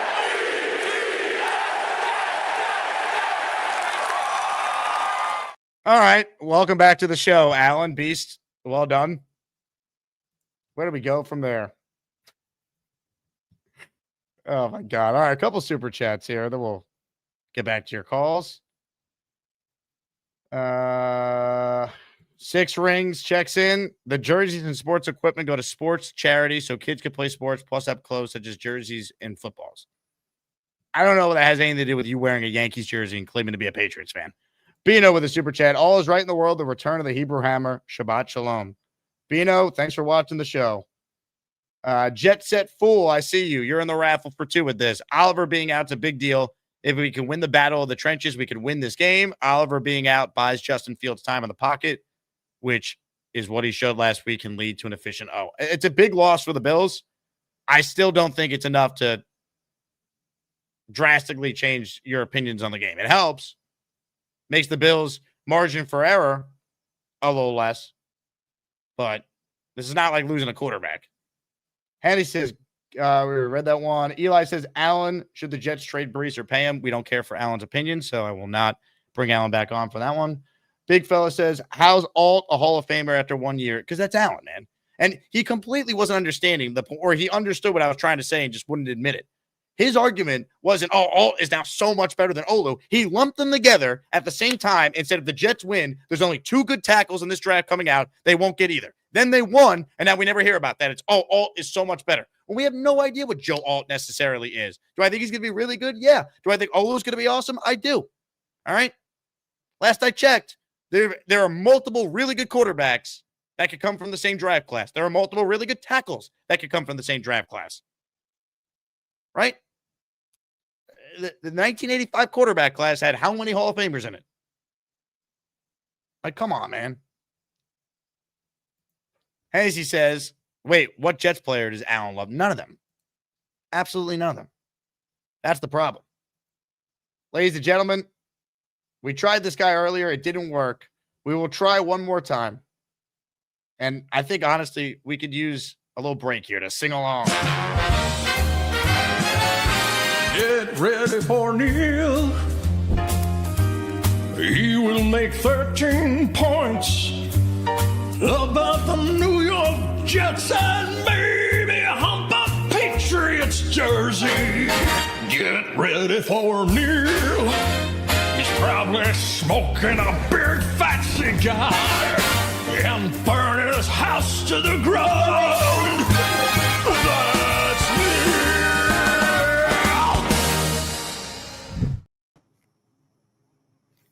Jake. Yes. How's that? Boy, You're following up Alan's Alan. back. He's back. Oh boy, Jake. We got to have Alan, man. We need the villain. We need the villain. And I'm going to tell you something right now. There's one name you didn't bring up. His favorite coach of all time, Ben Johnson. Oh yeah, good point. Good point. Jake. Thank you. You're right. God I should have damn brought it. up Ben Johnson. What Yep. happened to Ben Johnson? Is he worried about Ben Johnson? That's at right. all? His buddy Benjamin Ben, calls him. that's the coach. He's going to take the Bears to the promised land. Oh, he's the best ever. Look, Allen cannot be wrong. That's his problem. I never heard him say, you know what? I'm wrong. I was wrong about that. We have to make him wrong. 48 hours from now, Allen, I want you on the phone. But that's the thing. He never calls after the Jets would No. actually win. He would duck. He will get and on. hide. 48 hours from now, I want him on. We're going to do it, baby. We're going to do it. Like at Fireman Ed, we're going to will this win. I feel it in my bones. This is it. Josh Allen's going to run for his life. Run for his goddamn life. Play it, Jake. I want to see the one. No. That was bad. Brock Purdy didn't run for his life. The Jets got killed. I know. But look, I don't know. Neil, you know what needs to be done. I talked about it with Ed this morning. You know what needs to be done. I think that guy I know, right? There'll be an Allen jersey at L5. You get your thrust in, then you can go into the coaches club and do your thing. But we need a W. But Allen, I'll tell you, man, he is NFL working with the NFL. He was Roger Goodell's right-hand man. Now he's back to calling the Jet YouTube shows. You're freaking check your goddamn watch because every time he gets on, dude, your blood pressure, your pulse is going through the fucking roof. You got to relax, dude. We had to give that. We had to give the people a show. It's been 8 months since he's called in. I know, but he really knows how to get under your skin, man. He really is good at it. It's fine. I can handle I know. it. For 3 years of this. He doesn't get under my skin because I know, you got to get him strategically. You have to get him with you made a couple points, but you got to hit him with the things that he loves. Ben Johnson. He loves Detroit. The Lions were his team. They were going all the way. Remember with the Lions? Well, then remember the Bills. Because any team that Allen becomes a fan of, they end up losing. You remember he rooted for the Bills as well? He loved the Lions. If I recall, Jake, that was his team that was going to go all the way. That's so right. I don't know why he's not talking about the Lions. The Lions, you should be concerned about the Lions now. Anyway, that was hysterical. I got to tell you. Having him back, we need him. We need the villain. We need him because Jake, there would be nothing sweeter. Think about this. If we get a win Sunday and we get him on, oh my God. Just right now, there's 11 people in the chat, right? In the studio. Is that what I'm seeing? Yes, I got full phone lines here. That's because of Allen. Allen makes the show. He just... You want to rip his skin off. I swear to God. And him and Gary are buddies. They watched the game together. They watched a game together last year, the Denver game. I'm sure Allen was just giddy, smiling ear to ear the whole time as the Jets lost 10-9 in a monsoon.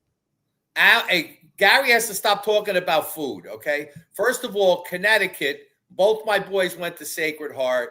Great place. I watched the Portnoy pizza reviews. Do you ever see that, the Portnoy pizza reviews? Yes, of course. He gives the highest scores in New Haven, Connecticut. That's where he says the best pizza possibly in the tri-state area is in New Haven, Connecticut. He loves the pizzas there. He gives them all the highest ratings. So Connecticut must have some really good pizza, Jake. And he tests a lot of pizzas in Connecticut, and they always get very high scores. So I'm a fan of Connecticut. My cousins lived in Stamford, but that's bullshit. You know, he knows nothing about pizza. He eats Little Caesars. He eats garage pizza, whatever the hell he eats. Gas station pizza. And I love Beast Breaker, but you know, when you eat spaghetti and meatballs out of a container, you know, I don't want him talking about food either. These guys don't know anything about food. Chef Kevin is the guy we want to talk about with food. All right. And now Storm Beast Breaker saying he's time to, oh my God, I feel so bad for his toilet. He must have a huge plunger. He doesn't need a plunger next to his toilet. He needs a snake because it's got to get through. He's got to snake it through because Maron, he must have some monsters go through there. Anyhow, Neil, I'm glad you go to the game Sunday. All is right in the world. Let's go, baby. I don't want to hear, I think we're going to lose. My pick is this. We're going to win. We got to get a win. I'm not going to drive 2 hours home in a post game getting aggravated. Where's the sprinter? No sprinter for this game? No sprinter. No, I'm going with my buddy. I'm going with my buddy. I'm not doing the sprinter. I'm not doing it. You know what? The Wi-Fi sucked. I went the last 2 times. I couldn't get Wi-Fi to watch the second games. That was a bummer. And he got a little, you know, I got to smoke my cigars. You know, I'm going to have 3 guys smoking cigars. Me, my buddy Steve, and Michael will be blowing cigars in the car all the way home. And I'll be doing 80. The sprinter's too slow. I want to catch the second games. So I will be home at 4:55. The game ends at 4. 55 minutes from MetLife to Nassau County. You're not making it 55 minutes. There's no chance. I'm telling you, Jake, I will time it. You should forget about Nate on the bike. If you saw me in the car post game, call in. You'll be the first caller in the post game if they win. But you have to hump the jersey beforehand. 3 siblings. But you got to do it. I'll have somebody holding the phone, my buddy. You could see the car going like this, and we're going. I'm like, I have. It's like NASCAR when I go home, and nobody gets through the Lincoln Tunnel. I go through, around. I have every route down to a science. But anyhow, I want to savor this. We have to win Sunday, man. We have to win Sunday. And I was the first one. I'm telling you, the Ed Oliver is a big deal. I know you don't think it's that big a deal. No, it's a big deal, but I don't think it necessarily, like, this. The line didn't move because of that injury. Last thing, what's with the glove? Did Justin Fields play with a glove? Is that the new thing or something? He played with 2 gloves in the first half, and then when the weather got nice, he didn't. Maybe his hands were slippery with the rain or something. You're correct. All right. I thought maybe the magic gloves. Hopefully he wears it again. We're gonna get him a Michael Jackson glove with diamonds on it. You know, with like let him throw out there. Maybe he needs a Michael Jackson glove. Who was the glove guy? Peyton Manning wasn't? Who was it? Who was the one that wore the glove all the time at the end of his career? Peyton wore a glove. Peyton wore the glove a lot, right? He did. Didn't he wear it regardless of the weather? He might have. Big Ben wore gloves too. A lot of quarterbacks do it. All right, let's Brady go, baby. Neil, let's go. Bring us a win. Let's go. Get ready to hump. I got to do the hump.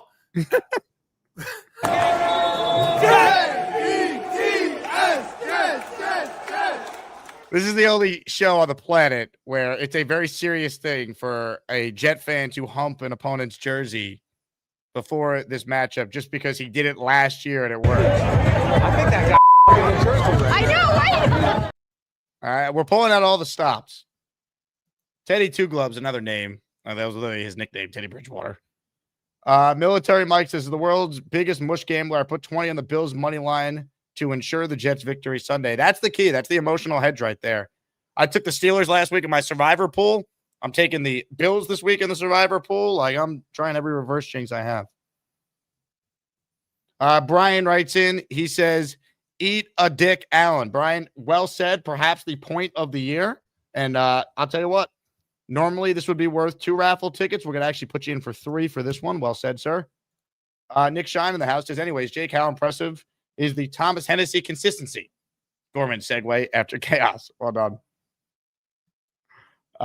Let's see. Jet Set Fool in the house. Greatest Jets reality show. 1, Beast equals the people's champ. 2, Gary equals the think he knows the best. Gary equals the think he knows best guy. 3, Alan equals the supervillain douche you want to prove wrong. Welcome back, Alan. By the way, here's a accurate photo of Alan showing us his Dan Marino and Josh Allen framed photos. More of your calls now, shall we? Ladies and gentlemen, Jenergy is next. Hello, Jenergy. JETS and JAKE. Jake. Just. What up, guys? Happy What's up, Friday. What up? How we doing? We good. Alan, Josh Alon is back in the mix here. I see. Yeah, I don't want to hear no negativity. Like I have a coworker who is a Bills fan. I have someone in my building who's a Bills fan. I'm like, I don't know what it is. I'm surrounded by Bills Mafia all of a sudden. I'm like, no, cut it out. We're not doing this. I had to call in though because I'm just so hyped by all of the 4%ers. Jake, there have to be more than 4 or 5% now. I could we got Queenie, we got me, we got Aurora, we got Roseanne, we got Amanda, we got JoJo, we got Jess, we got Cynthia, my girl Cynthia. Yeah, she won in her raffle. It's so funny because I missed the live show because I was at work. And Nate was like, Cynthia won a raffle. He texted me. And then I told Cynthia, I was like, girl, you won the raffle. So I'm just so floored and just hyped by the community and all the women. It's going to be a baddie takeover eventually. So get ready for it. I love it. Well, you're the leader, Jenergy. You've been here since day one. Oh, shoot. I'm happy to wear that.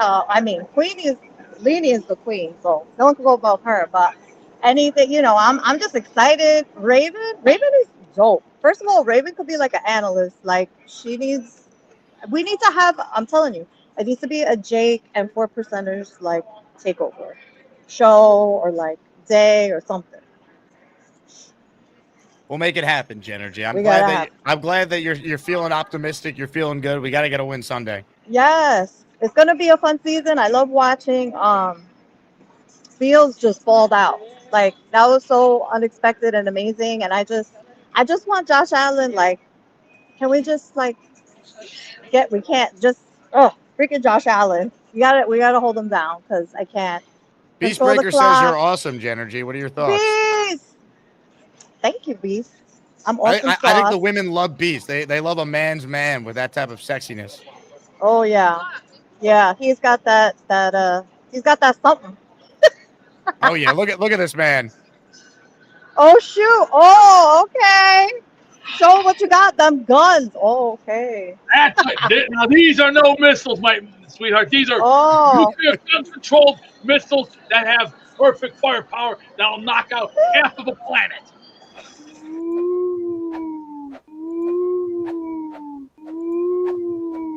Women love that, right, Jenergy? Yeah, we like a strong man. Amen. Show us your guns. And yeah, Yankees won. Okay, go. All right. No, Jake, that was too quick. You got to do it again. We missed it. I'm ready. Yankees better win tonight, Jenergy. Big Yo, they won. Yeah, for real. We really got to. We got this. So yeah, I'm about to head out. I'm in the Elias right now. See what mischief I can get into Friday nights. Jenergy, stay safe, and we'll talk soon. Go Jets. Jet life to the next life. Bye, guys. Ladies and gentlemen, Jenergy in the house. Keep it rolling with your calls. Let's say hello to Derek, the Kansas Jets fan. What's up, Derek? What's up, brother? What's up, Asmaniacs? How we doing? What's up, Derek? Have you called before? I think you have, right? I have. I was the one from the trash truck you thought was a train. That's right. Yep. Yeah, I just want to say what's up to everybody and congrats to your little appearance on the new Jet stock that's coming out. That's thank you. Awesome as heck. And secondly, just an Allen point before I get to some Jets Bills. Guy sounds like an absolute tool. I'm sorry about it. I'm normally not this negative or rude, but I love that every single time he tried to bring up a point, you just shut him out.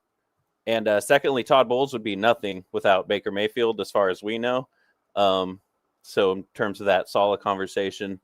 And then secondly, the Baron comment made me crack up too. Like, I'm He's not like, sure he he actually gets knows. fixated on issues that aren't like he just tries to find problems that don't exist. Like being upset about Jermaine Johnson's playing time when he was awesome. They're obviously playing him because they know he's back to what he was. They wouldn't risk his health. They didn't think he was ready. Right. And bringing up takes from 3 years ago, to your point, like not everybody bats 1,000, dude. Like, can we get to something this year or Nobody bringing up does. stuff that'll Yeah, nobody people does. that I thought Zach Wilson was going to be a good quarterback. I unfortunately Me I too. was wrong. But like my point with Allen is always he'd rather be right about his negative opinion than actually be wrong and like have like and be a fan and enjoy it. Like, Yeah. I don't think the Jets are a playoff team this year. I hope like hell I'm wrong. I don't want to be right Right. about that. Right. Yeah. I have a friend, he's from Maine and he's a diehard Jets fan. And every year he's like, we're going to go 4-13, 4-12. And he's just so negative. But he actually brags about being right whenever the Jets have a bad record. Those are the worst types of fan. Hey, you know what? If you're going to be a Josh Allen, Dan Marino supporter, our two biggest rivals in the division, arguably, hey, hop on that train, brother. Go, because we don't need you. And if he actually has pictures of Josh Allen and Dan Marino and who do you say, Lad McConkey in his house? Joe That's Alt. pretty weird. Yeah, Joe Alt. Oh, yeah. And I love that he's a first ballot Hall of Famer already in his second year. And I'm pretty sure he's missed more games than Olu. So that was hysterical in itself. But to my point, I think I've buried Allen enough. That guy's a complete joke. Sorry about it. I'm really sorry about it. I seen the stat today that Breece Hall has 140 plus scrimmage yards in the last 2 games at home against Buffalo. And I do think, to everyone else's point, I think Ed Oliver is going to be a big miss. I think that our offensive line is better than Baltimore's, and I actually like our receivers more than Baltimore's too, outside of like maybe Wilson and Zay Flowers. I think that we have a really good chance if we can just keep the run game going. I really think our offense can eat against this Buffalo defense. I don't know if we're going to win. I got us winning by 2. I think the -7 for Buffalo is kind of a complete joke. I'm not really too big on that. I'm not going to bet Jets money line. My heart's already in it. I don't know if I need my pocketbook in it too in terms of money line, but I will take us to cover that spread. And I expect Breece and Garrett to really get after it. It seems like Breece and Garrett usually score against this Buffalo team. I was just kind of intrigued on how you think this Sunday's going to go, Bretta. Derek, excellent call. Call back more, all right? We'll do. Thank you. All right. Later, Derek, guys. The Kansas Jet fan. Now, he mentioned Breece. I said this on the first show. I'll say it again for those who missed it. One of my parlays I put together on FanDuel for this one, because I'm big on Breece having a huge game. He's going to find the end zone. I feel very good about Breece anytime touchdown score. So I put that with his over on receiving yards because I think that, once again, is way too low. This is one catch for Breece, and he runs upfield, and you're at over 19 yards there, and it hits. Plus 257. So, for instance, $10 to win $26 almost. I think this is a good parlay. You can place it on FanDuel for the same odds. Last week, you had Fields find the end zone, Garrett find the end zone, and Braylon Allen found the end zone. I think Breece gets in there this week. He's played well against the Bills. The Ravens ran the ball all down the Bills' throats. There's no Ed Oliver. I think Breece is going to have a big game. I'd probably play the over on his rushing yards too if I had to, but you guys know I've said Breece is going to be a focal point in the passing attack. I think we see that this week. So Breece Hall, anytime touchdown scorer, combined with his over, and you get pretty good odds on that. I think it's a good bet. All right, home stretch. Then we do a raffle jersey jet. I see you, my friend. You are in for one. The raffle, for those who missed it, and the show's been insane, we're giving away a Jets jersey of your choosing today on a Football Friday. Quincy, Quinnen, Jermaine, Sauce, Garrett, Breece, or Fields are your choices in the color style of your choice. All right, ladies and gentlemen, we've been waiting for this guy's take. We need to know where he's at. The Dream is on the line, and he's next. Hello, Dream. What's up, man? How we feeling? A little bit, much more sober than the last couple times, When you say much more, does that mean that you're not sober? It means I got off work like 2 hours ago, and I'm about to get into that dream state, I see. All right, so Alan, wow, what a phone call, right? Jesus Christ. Was that your first Alan experience? Yeah, well, no, I've been listening for 2 years before I called, remember? I did not know that. No. Yeah, I've seen him call before. Okay. And he says, snaps, snaps, snaps. The way, I don't know if anybody checked his manicure. It's probably Buffalo Bill colors. Am I right? I mean, come on. Yeah, he sleeps with a picture of Josh Allen next to him. Yeah.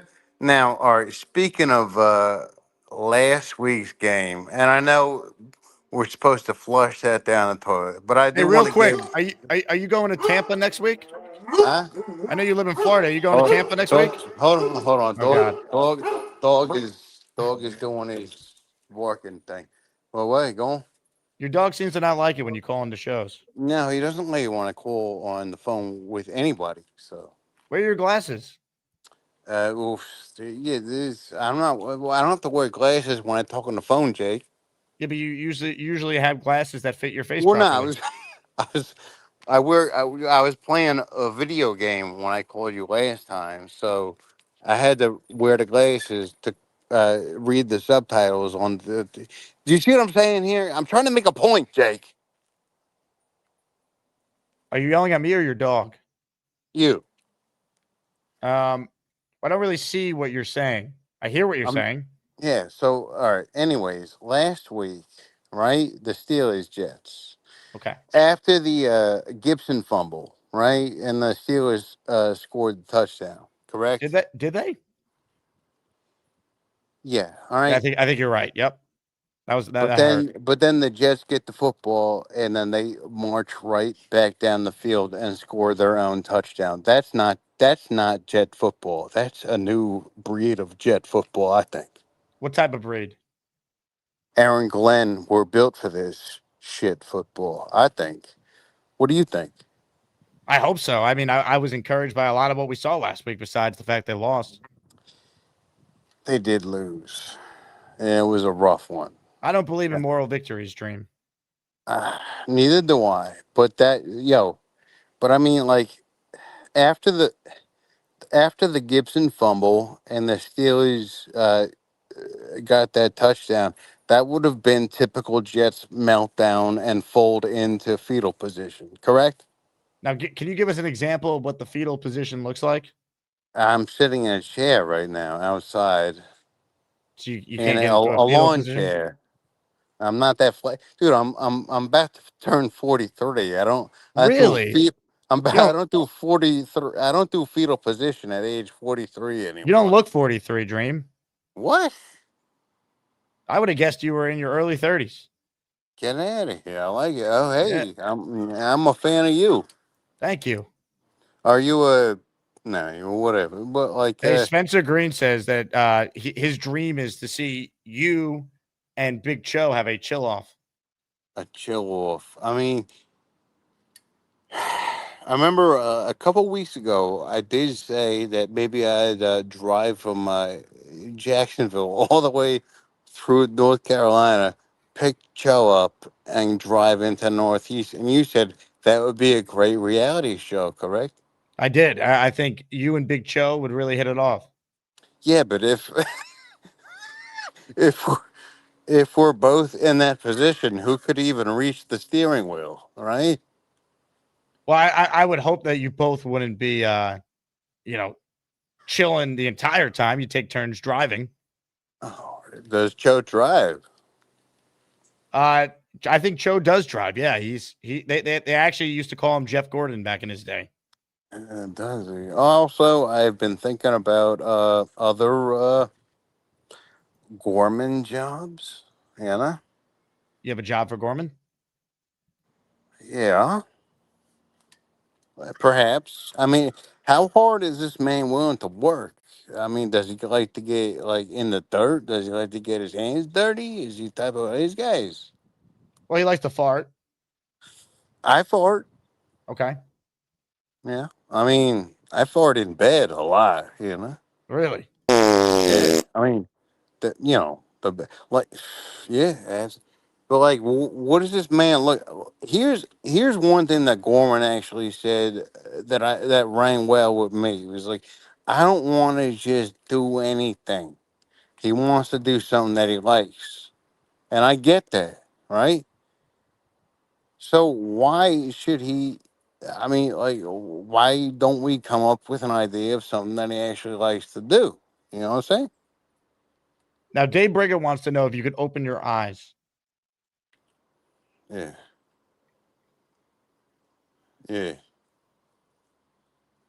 Tell Berger yes. How'd that feel? Yeah, I need to close. Actually, I had a situation with my eye yesterday. I was opening a propane tank.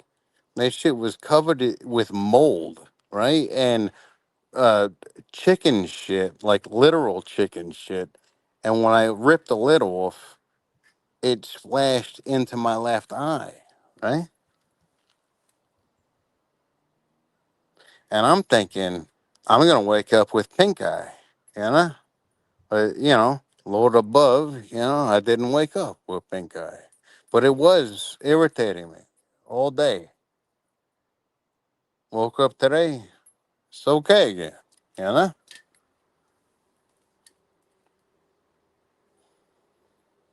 So, back to the Jets. What I'm saying, right? What are you saying?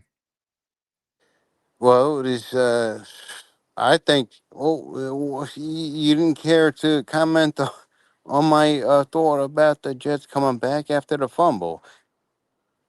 Well, I thought that was impressive. And All right, thank you. That was my, okay, phone call point. that's all you had to say? That was the whole point of all this? Well, it also has your pops. He's doing well. He's a huge fan of yours, so I'm sure he's enjoying this. And that's all. I mean, yeah. I mean, also, yeah, super chat. I'm very worried about this game. I'm very worried about this game because and I also purchased like the NFL season ticket. And it's like I'm gambling on both ends. It's hard to be a fan of a bad team when you're not living in the region anymore because it's like you're gambling, right? It's like if I live in Jacksonville as a Packer or Raven or Steeler fan, right? It's like, of course you buy, of course you buy. Well, I Of believe course they you let buy. you go month to month now with Sunday Ticket Dream. So if the Jets stink and you don't feel like paying for it anymore to watch the games, you could just Really? cancel. But Do they? I mean, as Yeah. bad as the Jets have been during this playoff drought, I've never missed a game. So, and this is before I made my living talking about this Well, team. I never missed a game either until I left the region. I moved down here in Jacksonville like 4 years ago. Well, Andrew, I'll tell you what. Before we let you run, are you aware? How's Clifton? He's great. Never been better. Now, are you aware that you were ranked number 3 in the power rankings for August? What? You came in number 3 in the month of August in the Asmaniac rankings. For what? For this call, these type of calls. Beast was 1, Kyle Clifton 2, you were 3. Clifton got number 2? Yeah, Beast was number 1. So Clifton, I was 3? You were 3. How do I what and where was that aired? That aired on my second show. The other Boomtown, what show was it? He'll know. Are you a channel member of The Dream? I have the full video posted for channel members. Yeah. Well, I'm not a paid channel member, but If someone gifted you a membership before, you could go see the video. No, I've never been gifted anything in my entire life. Ever? Well, I mean, I have a good father, so he's gifted me, Christmas, like I got a Nintendo once, Was that from your father or Santa Claus? No, well, both. Well, I found out. Okay. Now, I'll tell you what, I would like to gift you some Asmaniac merch, Dream, but you have to email me when you're sober, asmanjake@gmail, and tell me your t-shirt size and your address, and I'll send it to you. Yeah, I'm an XL. So, send it to me. Right, but you were supposed to do this last month. You never emailed me. I don't know how to get a hold of you. You make things difficult, Jake, I swear. To send an email? Is it that tough, Dream? Well, I mean, in the state that I'm in, yeah. I said when you're sober. All right. Yeah, we can work it out, Mm-hmm. So, yeah. Any other thoughts? Yeah, I'm glad Gibson got cut. I think that was and a lot of people were talking about Gibson with the fumble, but I love how Nick Shine pointed out. Guess what? There was two fumbles, right? I mean, a lot of people don't talk about that first one, and that could have been devastating as well, and it was devastating. It's devastating to his NFL career. I think my boy back in also speaking about Neil, right? You know, great caller, right? He uh yeah, dude, I lived in Connecticut, Stamford, Connecticut to be exact, cuz he mentioned Stanford, right? But yeah, Neil's a good call. I like Hey, Neil. Dream, you won't remember to do this because you're hammered. But if you go back to the show where Xavier Gibson was cut and start at the 58-40 mark, you'll see the full power rankings reveal. 58-40 power rankings reveal. All right, but did you get my point about Neil from Stanford, huh? Well, Neil lives on Connecticut? he lives on Long Island, Neil. I know, but he was talking about like pizza, Portland, New Haven, and Yeah, he he had a was friend from defending Stanford. Connecticut. Yeah. Yeah, yeah, I'm from Stanford. That's why originally, yeah. Yeah. So, yo, next time you talk to Neil, tell Neil I said, what's up? Yeah. I'll let him know. All right, I like you guys. You guys a good team. You got a good squad over here. You know? Thanks, Dream. Well, hopefully you call back sooner, right? It's always great to get you on. All right, man. Good stuff. Good stuff. Hey, can you give us a And jet chant? hey, huh? Can you give us a jet chant before you head out of here? Well, I can't yell because I got. Hey, I just got a text from Aaron Glenn. He says if you don't give us a passionate jet chant, his team's not going to play well Sunday. I mean, how about if? No, I'm not gonna. Come on, we need to win. No. All right, fine. JETS. Just. All right, let's go. Not a.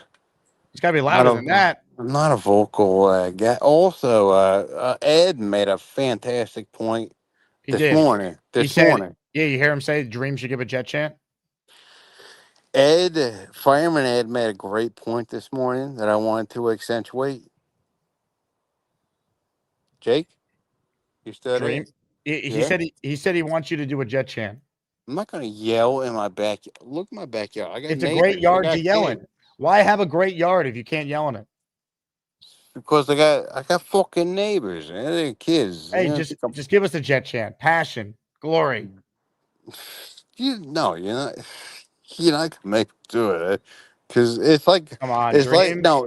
Well, here's the problem when you Dream, do it. there's It's like thousands of people that are watching this. They need you thousands. to. No, it's like one of them things. It's like, hey Jake, let me tell you, yo Jake, you know that song, the way it goes. What's the chant? We need it. No, it's like Jake, you know that song, the way it goes, and then I fucking try and sing it, and then I sing it out loud, I don't need you and to it sounds sing. I need you to horrific. yell. You say JETS. Nah, I can't. I You can't. can. I believe in you, Dream.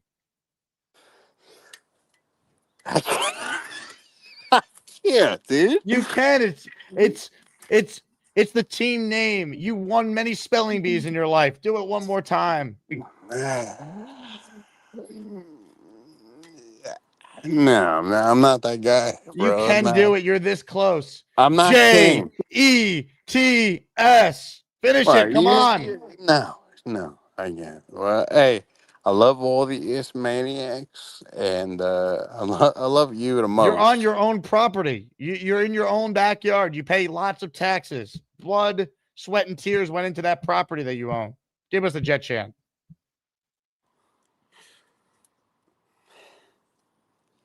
Just nah, not that guy, bro. I was gonna pick the Jets to win, but now I can't do it. Why? Why? What? You mean you telling me if I don't do this, the Jets will lose? Yes, that's what I've been trying to tell you for 40 minutes.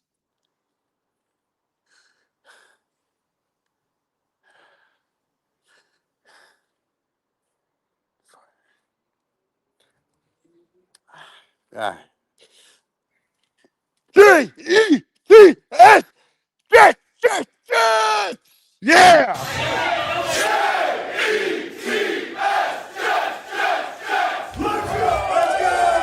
Jets 28, Bills 24. Done. Lock it in. I've changed my pick back to the Jets. All because of the dream. Let's go. Incredible. Dream. Well done, sir. That's what we needed. That's the passion.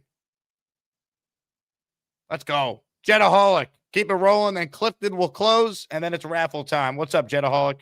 Jake, I'm sold after that. We're definitely winning on The Sunday. Jets now. are winning. That's all I needed. I needed the confirmation. We got it. Jets are winning Sunday. No, maybe we need to end every call with a Jets chant. Maybe if we do that every week, we're not going to lose. 16-1. Here we come. I just got a few points. First off, I think you should have Gator make like a do the hump song for Neil.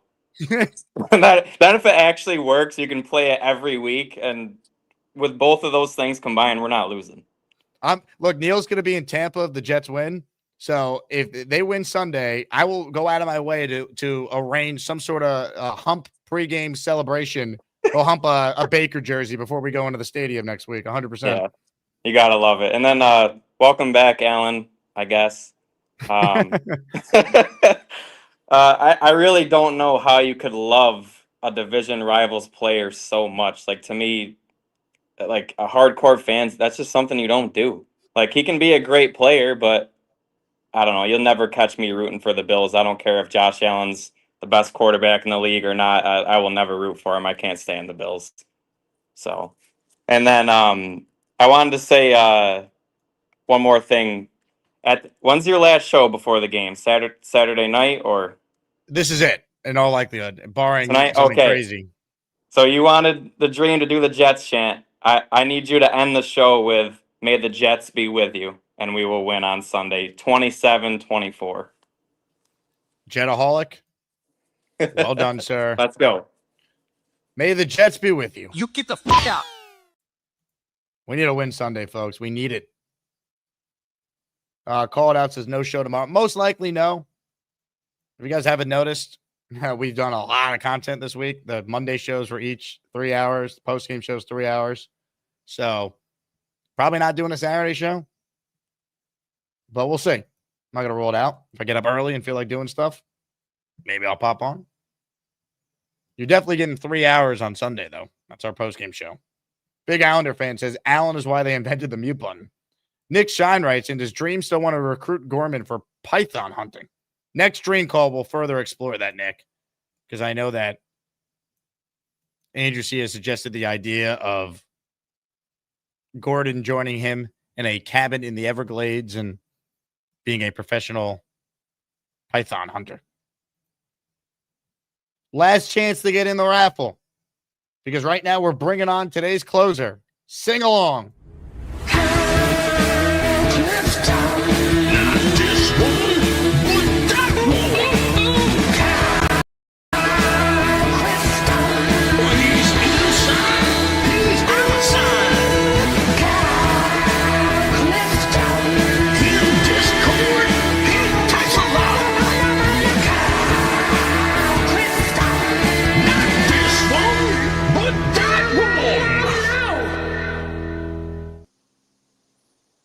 What's going on, Jake? How are you? Hello, Mr. Clifton. Seems like the dream was in his cups, as they say. This has been some show, man. Yeah, I missed most of it. I was in transit. I was traveling, but I've reached my destination now. And I'm about to join the dream in the cups, as they say. So, yeah, and ironically, I was thinking 28-24 too. I mean, this is a must win. I mean, as much as I have the fear of missing something with you guys going to Tampa, that game's not as important as this game. We have to have this game.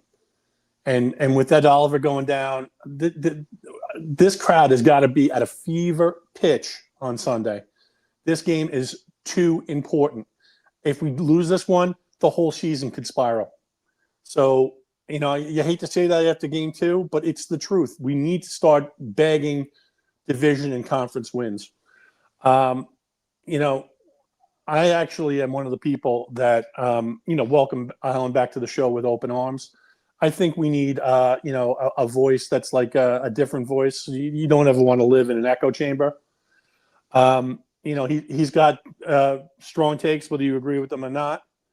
And I think the show kind of missed his energy. I mean, certainly the dynamic between you and him is very interesting. So I thought that he might not come back on the show, but I'm gratified to see that he did.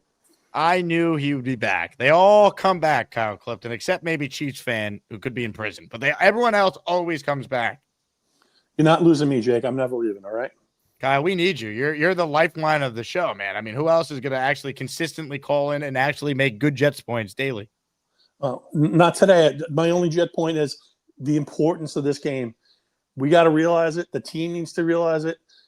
Without getting this W at home against the Buffalo Bills team that is going to probably struggle to stop the run, we're gonna have problems mounting a season that we all want to watch. I appreciate your time, Jake. Great call, Kyle. That's why you closed and got the save. We got a raffle entry from JJ with this $10 super chat. Dreams are coming true. I just smashed Jets money line. Let's go. Hey, now let's go. I think that guy I know, right? Dreams are coming true. Neil is going to hump a jersey before the game, and the Jets are winning on Sunday. That's what's happening. All right, here's what we're going to do right now. I am in the process of putting together the Wheel of Champions. And by putting it together, I mean inserting the list of names to everyone who gifted or sent in the required super chat to enter our Asmaniac raffle. Brian says Gorman should be Beast's life coach. Also, F. Allen. Well, I don't know if Gorman should be anyone's coach. He's got to get his own life situated. As far as the last take, I mean, tough to argue that one. Tough to argue. I'm glad Allen's back, though. I have no issue with Allen's calls. I think it usually leads to wild moments, and the first call back had to be magical, and I think we gave the listeners a performance. All right. By the way, I just learned that Derek is Derek from Kansas City Jet fan. Derek, I never put it together. Derek, you're the man. Thanks for all the support. Great call today. Ladies and gentlemen, the names are being put together. But in the meantime, there's a man that we need to hear from because he appears to be shirtless, showing off his big sexiness. Beast, why do you have no shirt on? I got gas right now. It's not good. No, it's not Understood. good. This is painful gas, not funny. Go to the wheel. Go to the Hey, I wheel. need more time. Hold on. Take your time, please. This is not this ain't no fun.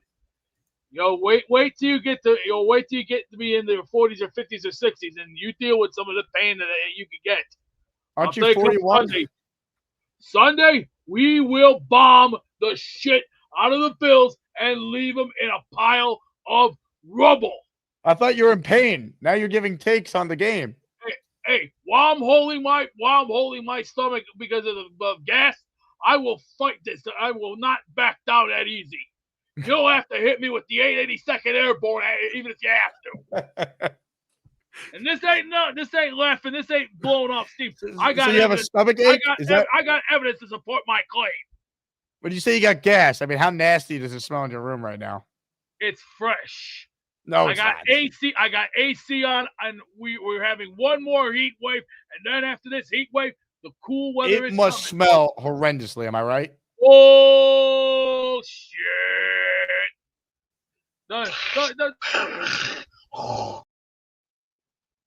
We're winning Sunday, and after we bomb Buffalo, we're going straight to Tampa.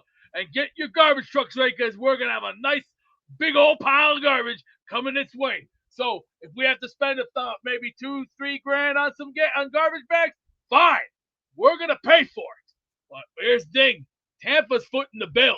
They're gonna get 10%. Hey, forget Tampa. Let's talk about Buffalo and then your gas. What's more likely to happen? Hey, what's more likely to happen? Like what? What's more likely to happen? Your gas pain goes away, or the Jets win on Sunday?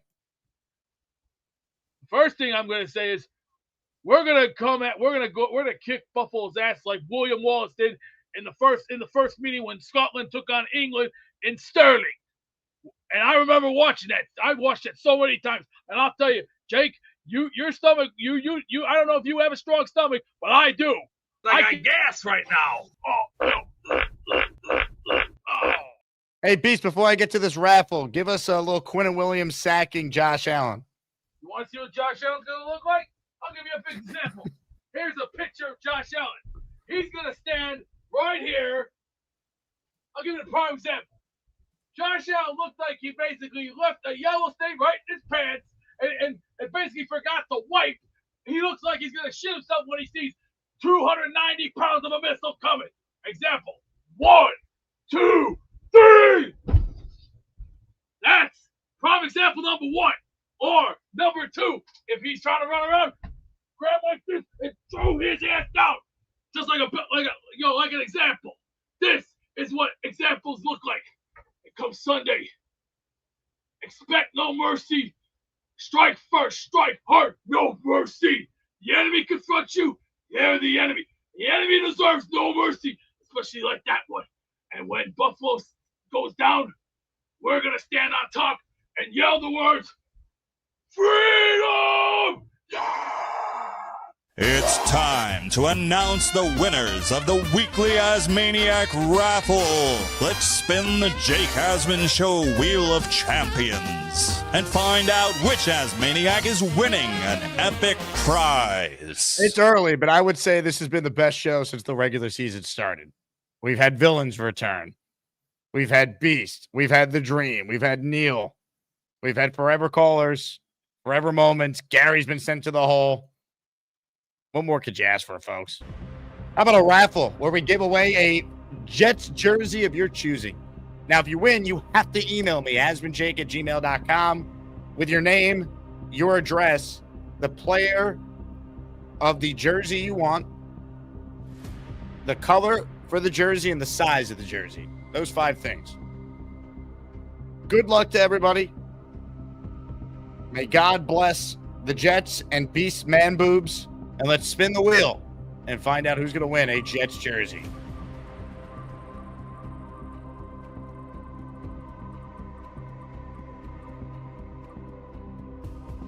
John has done it, baby. Shout out to John. Congratulations. Longtime supporter. Great dude. John, reply to that email thread from the other jersey you won recently. And you tell me what you want this time and we'll make it happen. Congrats to John. Give him a Jet Champ, baby. Let's go. Beautiful. Let's get a win on Sunday. If I'm not live tomorrow, which I'm not planning on being, you can listen to me for 4 hours before the Jets game. Me and Mike Tannenbaum are doing our weekly radio show together on ESPN New York. Download the ESPN New York app if you want to listen. If you're at a market, I get that question every week. It's in the App Store. You also get here on 8:80 a.m., 8 to 12. The first hour is me solo. Mike joins me at 9, and him and I are together for 3 hours from 9 to then noon. Then the games are at 1. I'm live right after the Jet game, so tune in on YouTube, and we'll talk Jets Bills all together. Thank you all for watching this week. Great week of shows despite the loss. Let's get a win Sunday, so it will be one of the more joyous post games we've done in recent memory, and then we're on the Tampa next week for the Asmaniac Tampa takeover. Go Jets. Love all of you. Again, thanks for watching an extraordinary show. JETS. Jets, Jets, Jets. Extraordinary. Extraordinary. That's extraordinary. That's extraordinary. That's extraordinary. That's extraordinary. It's quite extraordinary. Quite extraordinary. You know, women shouldn't vote. Just do laundry and vacuum. Extraordinary. What the hell was that? Nobody gives a shit.